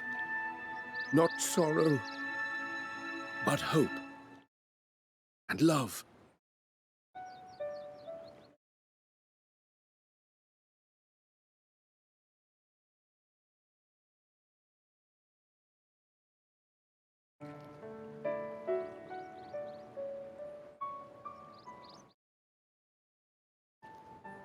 This moon breeder. She was important to him, wasn't she? You could ask the man himself. Oh, no. But watching this exchange reminds me how much I've yet to learn about your world. And its people. You can live here your entire life and hardly learn a thing. That's true. And that's why it's too soon for this to end.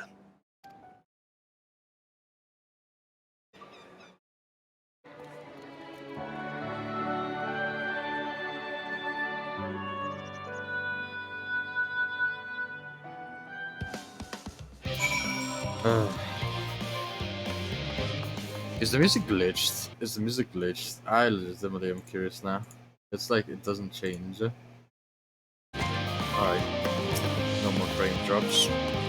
Oh, Samko! Be assured that I'm fine. I am. I was glad am I to see them too, after so very long. Gladder still that I was in your company. As difficult as it was to accept their kindness, it would have been far harder that I faced them alone. Oh, hang on. Dun, dun.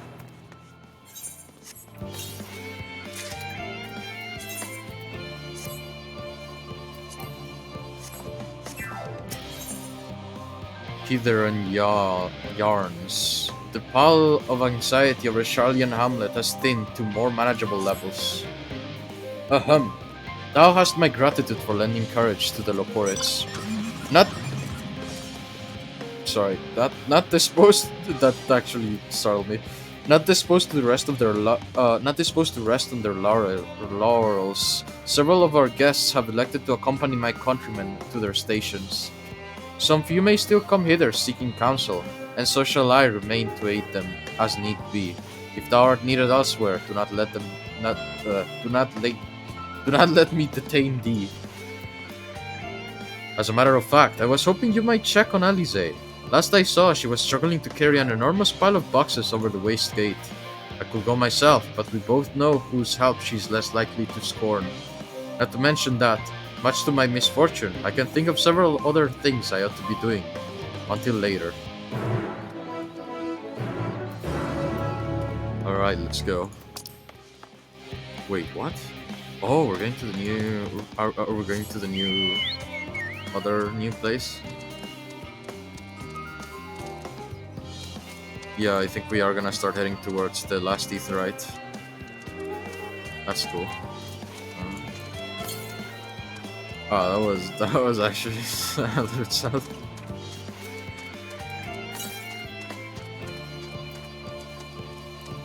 Hang on, let's get that. I don't think it's that far off.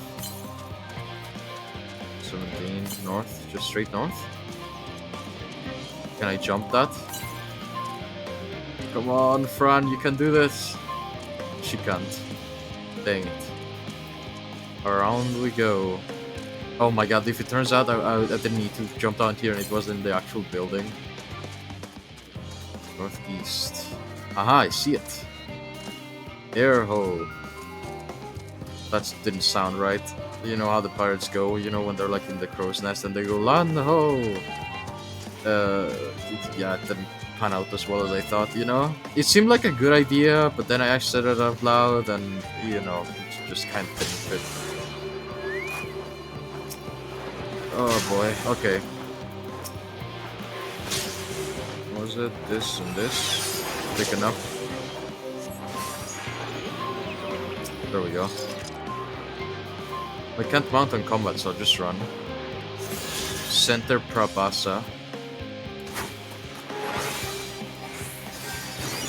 Let's get out of here. Let's get out of here. The leash should be gone, I think. Or the leash should be pulling on it, I mean. Yep, there we go.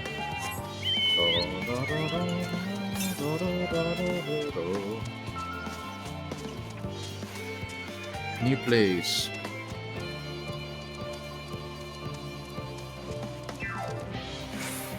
We are... How did we start today? Ah, right, the duty. These streams go by so fast. Sometimes. Samko, what are you doing out here? No, I don't mind if you help with the boxes, but it's far from the most exciting of tasks. Are you sure? Well, I appreciate the assistance. We need to get those to Aporia. Time is short, of course, but they're full of organic specimens and samples, so try not to be too rough with them. Alfino should be waiting for us when we arrive. I'll see you there. You will have 3 minutes to complete the task. Should you fail, return to the starting location. Okay. Behold the strength of the warrior of light. Or darkness, depending on where you want to be. I am powerful! That's actually, well, I mean, still, who knows? Maybe there's like some super heavy thing inside. You never know. I like how the hippo's still following me around. I actually thought he was gonna disappear. What the heck is that? Center Anila. Oh. It's Kinda cool, actually. I like it. But I kinda don't, you know? You ever just like something but in a not liking it way? No, that's not it. That's not the words I'm looking for. Can't even sprint. I guess this kinda make you look at the sights, and I'm fine with that, honestly. It's pretty good. It's pretty alright, it's pretty good looking. Oh, we're going full circle? No, not yet. There's still quite a bit of circle left, if anything. It's a big chunk over here as well. Dun, dun, dun, dun, dun, dun. Hop, hop, 50. Oh, you're helping with the crates? Wonderful. You can put them there with the others.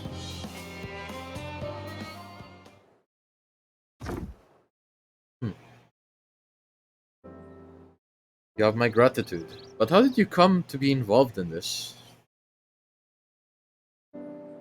Ha! Then I suppose I have Thanker to thank as well. If you're wondering why we were tasked with the bringing of these boxes to Aporia to begin with, so was I. It turns out that this is a base of operations of sorts. Those with final say as to what is included in the ship manifest can be found here. Father included, I suspect.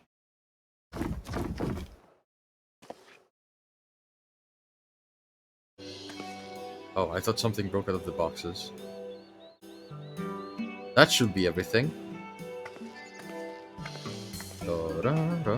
You carried all of that at once? Are you trying to injure yourself? Oh, hush, they're lighter than they look. And not everyone has your delicate arms. Oh, shots fired. I suppose we should let someone know that we finished. Theopolden is in the courtyard. We can report to him. Theopolden? Why don't you come along? You should get credit for your assistance, at least. Considering where we are, we might even learn something interesting. Or be promptly kicked out. I'd say.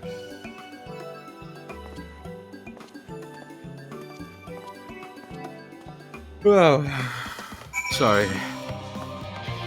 Almost done for today, though. Don't get me wrong, this is not, like, as I said, this is not... Oh, clouds. This is by far... I don't know what it is by far. Alright. It's like the preparation, soon it's gonna get serious. Well, it is serious, but soon it's gonna get more urgent, you know? I'm assuming the creatures are gonna start appearing around here. Gods, it never ends, does it? What can I do for you? We brought the samples from Charlie and Hamlet, Series 110? The crates are by the entrance. Ah, thank you. I had expected one of my colleagues, but we are dreadfully short-handed. Just a moment. You're Fortunal's children, are you not? Alfino and Alize at your service. You're well acquainted with Father, I take it? Quite. I've been friends with your father since our days in the studio. I remember when you were yay high, waddling hither and thither. Clearly, it's been quite some time since we've met. Tis good to see you again, wielding your father's new liths, no less. You knew our parents when they were young? What were they like? Pray spare no detail. I should like nothing more than to regale you. Alas, I am meant to be in charge here, and reams of paperwork want for submission. We can help with that, in exchange for the sort of stories our parents will never willingly divulge, of course. Very well then. There happen to be 3 sets of documents in need of delivery, so how about you each take one? Dun, dun, dun, dun, dun. Wait right here.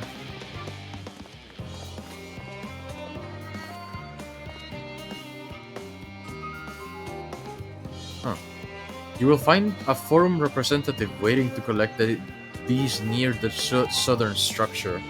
I hope I haven't kept her waiting too long. Never mind Alfino and Alize. I'm certain they will be back soon enough.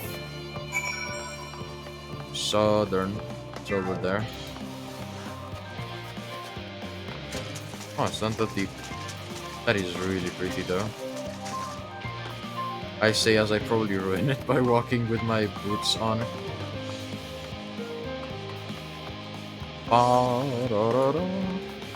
Maybe up there? You said so. Oh, there we go. Reserved representative. Are you not one of the Scions of the Seventh Dawn? I thought you were meant to be working on the ether burner. The nature of this paperwork is not a particularly well-guarded secret, but due to how dull it is to read, will nevertheless remain largely unknown. Wow. Theopoldin's paperwork. I was beginning to worry he had misplaced his quill. I appreciate your help seeing these documents to my hands at last. As for your other task, pray keep this between us, but I sincerely hope you science succeed. The Exodus is without a doubt the most monumental undertaking in the history of the Forum, and so we must circumspect in all respects. Risk is a privilege we cannot afford ourselves. At its heart, however, Charlian has ever been a nation of the curious. It would be a tragedy indeed if we were the ones to stymie your pursuit of the truth. Yup, that is true indeed. Come on, we got this. I can so jump through there we go. Okay, I was starting to worry that I couldn't. I probably could have just gone around there.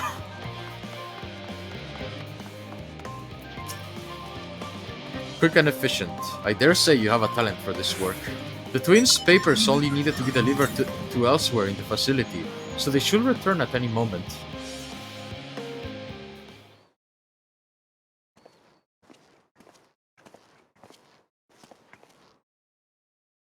Stretch out real quick.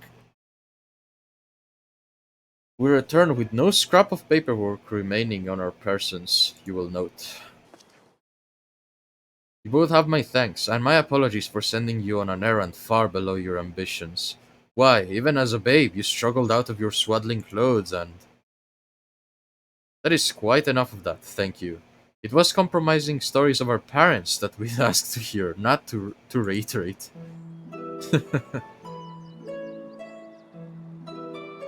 Of course. I've known your father for so long, I must have something. Well, as you know, part of why the Leveilleur name garners such respect in Charlian is your family's storied history. You two can trace your ancestry directly to those who came aboard Neum Krem's Hope, a lineage few can claim. I've never thought much of it myself. It was not as though our forebears founded our nation. They were simply there when it happened. Nevertheless, it has traditionally been a point of pride. This is why the Neumkrempf pronouncement renounced the ways of war and pursued enlightenment through knowledge and reason has ever been our family's creed. Until your grandfather's time, Archon Louisois looked not to the Neumkrempf's words but his deeds. He asserted his defiance of his pioneers, that choosing to save the great and the small from the rising tides was the true mark of our founder's virtue. Perhaps it was his expertise, his knowledge of ancient prophecy and the fall of civilizations that led him to conclude that to eschew conflict at every turn was to consign mankind to his doom. There will ever be conflict and calamity will follow, thus. To ignore the plight of those one might conceivably save is not wisdom, it is indolence. You remember his words well. Indeed, Archon Louisois lived by that personal creed, and used every means at his disposal to bring succor to those in need, in Charlian or no. No one loved and admired your grandfather more than his son. Yet Fortunal could not reconcile Louisois' deeds with the philosophy of their forebears and his peers, a philosophy which he believed so fervently, yet made a pariah of his father. Fortunal agonized over this contradiction for much of his life. Gods, father. A son may carry his father's blood, but his choices are his own to bear. Is it not always thus? Gods know Fortunal's a cranky old goat, so I'm sure you butt heads often enough. Yet, even so, you must know that you are constantly in his thoughts, every moment of every day, and that is no exaggeration in the slightest. You should have seen him when you were born. barely recognizable he was, with a kind of dumbfounded grin I'd not seen since he first took a fancy to your mother. He was practically skipping when he told me the news. Take my word for it, if he loves you, he loves you to an embarrassing degree. But he is also frustratingly single-minded. Once he has decided that a given action is for the best, he will stay the course no matter who or what opposes him. A profoundly annoying habit when you're on the other end of it, as I am sure you will agree. Yeah.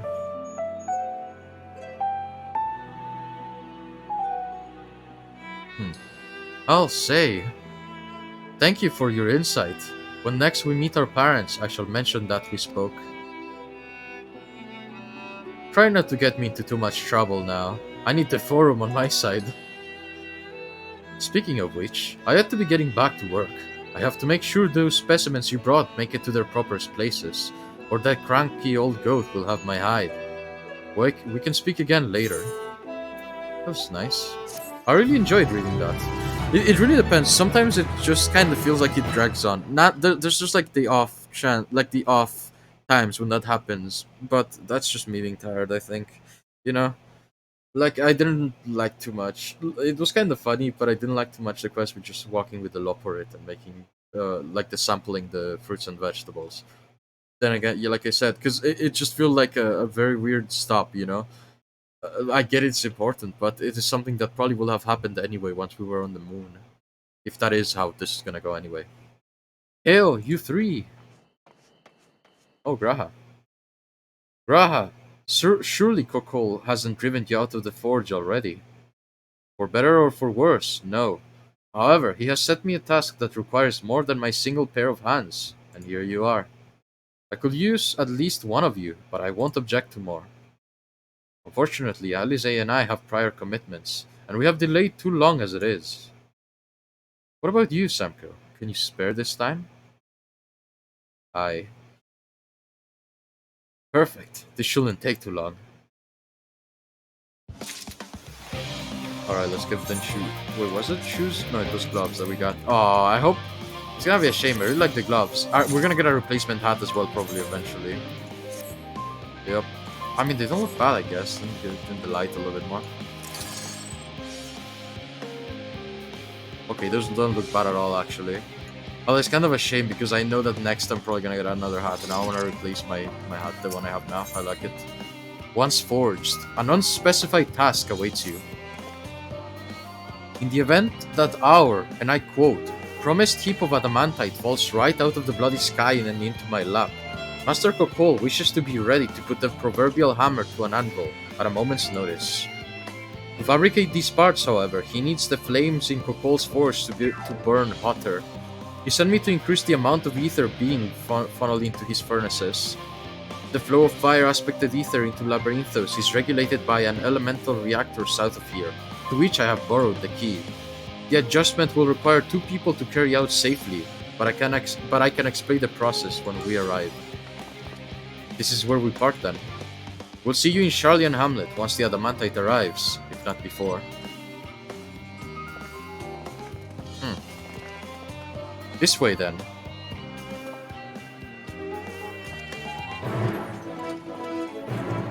Alright. So it really is making us go full circle. Let's feed Fran. I have a feeling we're gonna fight. Plus it's the last hour of the stream and she hasn't been out other than to, bring me around my lazy butt around town, Might as well. Stretch her legs by kicking a monster in the face. I mean, it is scary to think about. Chocobo is probably very strong. If it's like an ostrich, it can run very fast and kick, and apparently it can kill someone with their kicks, which is very scary to think about. I've seen them before. They got very strong-looking legs, very muscly legs. They're like they're basically raptors. The reactor is housed within this facility. I'll be the one to go inside and adjust the fire ether output. When I do, a rather large amount of water-aspected ether will issue from the vent at the top. I expect this to attract at least a few elements, which we will both rather not be drawn into the reactor itself. Trust me. Can I ask that you put down any that draw too near? They'll pose you little trouble, I'm sure. Wait here, if you will. Okay.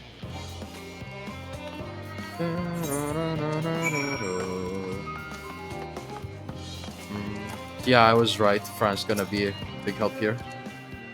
Wait, let's give her Cardia real quick. There we go.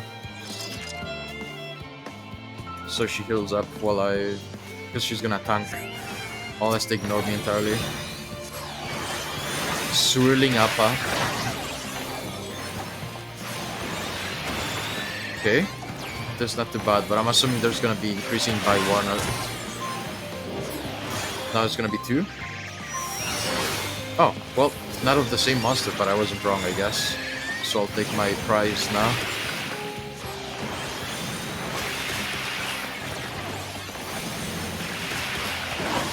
Okay.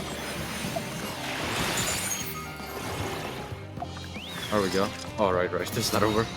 It ain't over till it's over, baby.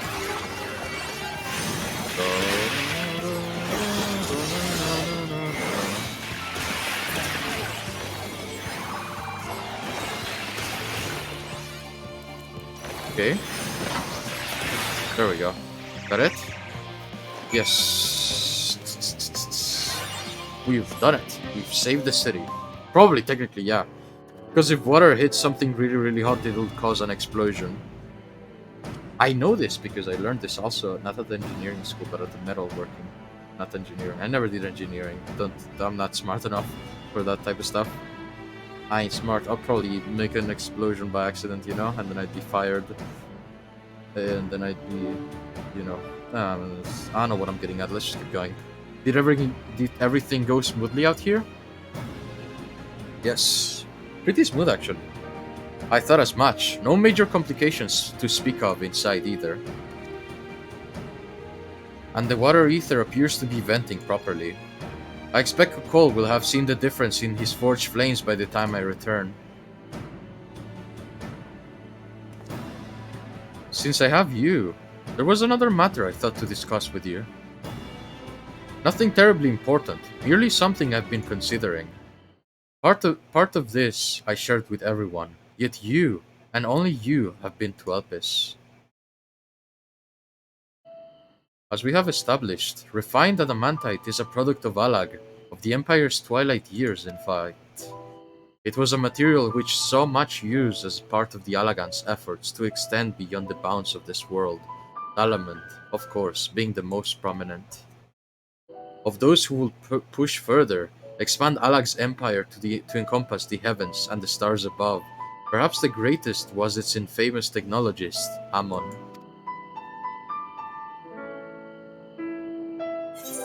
Ammon wanted to travel to the Sea of Stars. Did he remember his life as Hermes? Perhaps. Or maybe they shared this with each other. I believe he had his own reasons. There is no evidence to suggest that he retained memories of his former life. He only joined the Ashians once the Empire was all but dust, as you know. If not his memory, though, what drove him to pursue the idea with such fervor? This may seem far-fetched, but what if souls like mine have a personality, so to speak, a natural disposition towards which they are inclined? We know with relative certainty that it was the gross decadence and inexorable decline of the Alag that moved Ammon to resurrect Emperor Zande. The Empire's people spoke lightly of death and destruction, experimenting on those they deemed beneath them to feel the emptiness in their hearts. In facilitating Zande's return, Ammon provided these languid souls with the means to free themselves from the mire of their own indolence. Or would have, had not Zande been convinced by his own death that life itself was meaningless. Ammon's desire for his countrymen to conquer the heavens could only be a means to the same end, to instill the people with new purpose. Like Hermes before him, Ammon was appalled Amon was appalled by those around him, by how those around him lived, but could never bring himself to believe that those lives were devoid of meaning. And both of them sought that meaning, that hope, in the distant stars. Such is my theory anyway. It's pretty sound, honestly. Ultimately, it is the consequences of their actions which matter. Their motives are of no moment. And yet,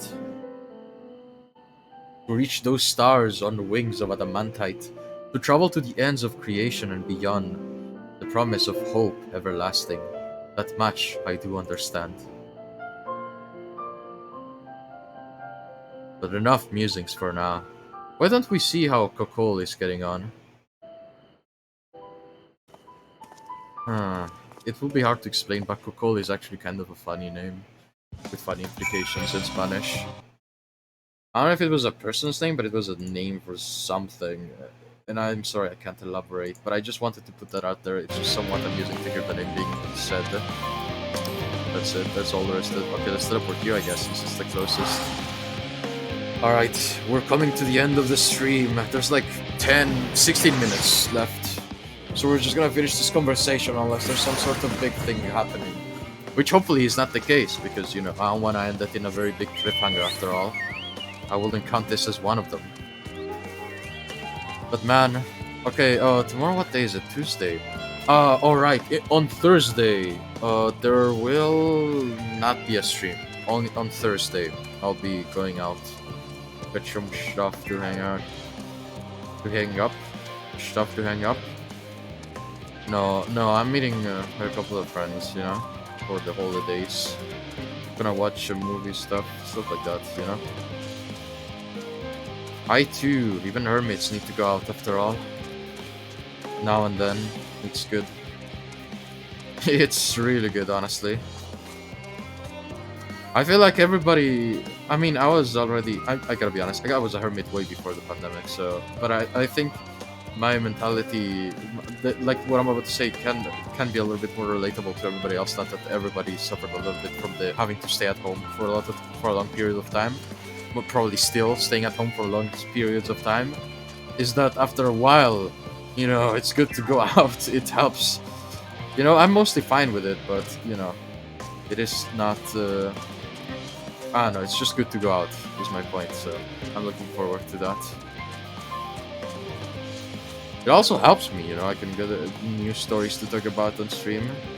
If I remember them, that is. But mostly just helps me relax, chill out a bit.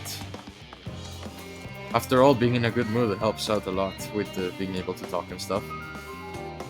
Ooh, I can feel those flames ablazing from here. Glad you found someone capable, Graha, but there is not much left for you lot to do. Unless you can conjure up that refined adamantite and if faster.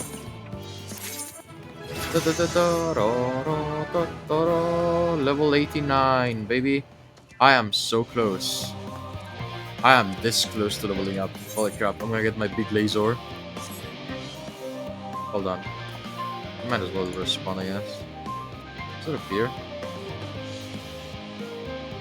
Sorry, give me a minute. What the heck? Ah, I see.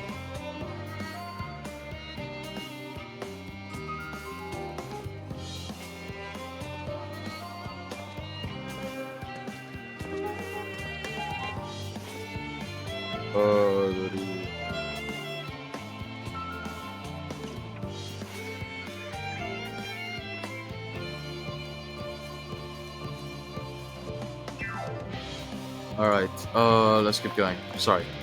There's not time to be wasting. Bonds of adamantite, cold and coal is, as usual, worked up over the ether burner.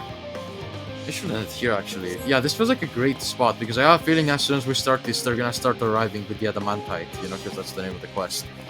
Also, I want to keep my hat for a little bit longer, so I think we're gonna end it here. I know what I said, but, you know, I don't know what I said, actually, regarding that. I just think this feels like a really good stopping point, just because it is bound to take longer than 10. We have like 12 minutes left anyway, so I think it's a great stop to end it. So we're gonna end it here. Is this not a safe spot? Okay, let's teleport to, because we always want to get that XP bonus. Let's teleport here and we'll start there. Tomorrow we'll ride over here again. Oh, so I wasted 100 gil for nothing. Well, not for nothing, but, you know. No, because we still have to finish the quest anyway. Alright, so that is it for tonight. We made quite a bit of progress. I'm happy with what we did. I'm sorry if I at any point came across as like, you know, it sounded like I was, I don't know, I feel like maybe I may come across, I mean, I could be wrong, to be honest. It's kind of weird to modulate to, like, this is why I can't do voices either. I can't, not that good at expressing, I don't feel like I'm that good at expressing myself quite yet. It's a work in progress, you know? And now and then I do consider just doing a face reveal and just starting doing regular camera, just because I think it's easier to express myself, I guess, you know, because you see, you know, if you see someone's face, it's easier. Or at least I need to work on the tracking of my character, but that will take longer. I don't know. I'm actually considering it though. I don't think I will, mind you. I don't think I will. I do not think I will. It's very unlikely that it'll happen, but I've actually been considering it. Why did I bring that up again? I don't even know. I'm too tired, man. I need to sleep. I need to take a long nap. Just have dinner. Need to have a long nap. But we'll be back tomorrow for more. I think we're getting close to the end, or close. Well, not. We're like, I want to say we're like 3/4 of the way, you know, because there's just one more new location to go through. But sometimes even if you find a new location, you don't necessarily stay there for the whole bit. You know, like you go back to other places and all that jazz. I think there's at least a healthy whole week of streams, like 7 streams or so left for that. But I could be completely wrong. For all I know, we're right there on the corner. I mean, uh, we still have to solve where is exactly is. God, I can't believe I forgot the name. It's the Meteon. I forgot the name for a moment there. We still have to find Meteon, but I think it's not gonna be too tough because technically we're about to fix the ether burner thing, and then we'll be able to talk with Heidelin. And I'm assuming once we talk to her, she's gonna tell us. And then after that, we're just gonna go through the proposal of whether we can use the moon to get there to her, which I'm assuming more than likely is either gonna be yes or a series of quests to help them convince them that will lead to a yes, something like that. I don't know yet, but I'm really excited for what comes next. And so yeah, I'll end it here. I'm sorry if I'm a little bit. I feel like I'm a little bit laggy. Like my mind's lagging, and I don't know how to go about what I want to say right now. I'd like to think I started off strong, and then just as it went on, I deteriorated more and more. Especially because there was no combat, and quite a bit of it was voice acted. So I kind of not I didn't doze off, but I was like, you know, when you feel like you gotta like alert, like be on, have your guard up, because if you don't, you know, you're gonna start like falling asleep, I guess. I don't know, but I did get everything. What happened? Don't worry, I didn't sleep at any point. If I did, you probably would have heard my head slamming against the computer or something, and then me going, "I'm awake" or something like that. So yeah, and I'm sorry we had like quite a few frame drops. We have 9,497 frame drops and 82 slow frames, which is a lot. But hopefully that didn't affect the thing too badly. I think it happened mostly during in betweens and a couple times during a cutscene. But I stopped when, I don't know. I just hope it didn't affect like the important bits, you know. But it was a lot of talking today, mostly. You know, I don't think we fought other than the duty actually, and that this last quest with Grahatia. Um, so yeah, that's it for tonight. Like probably none of what I said just made sense, and I went like around a bunch of subjects without connecting any of them. I'm sorry. So I'm just gonna end it now before I keep confusing myself and whoever's watching any further. So yeah, thank you very much for coming by. If it was for a little bit or the whole thing, I really do appreciate it. And I hope you have a great day, night, or time in general. And I'll see you on the next one. Bye.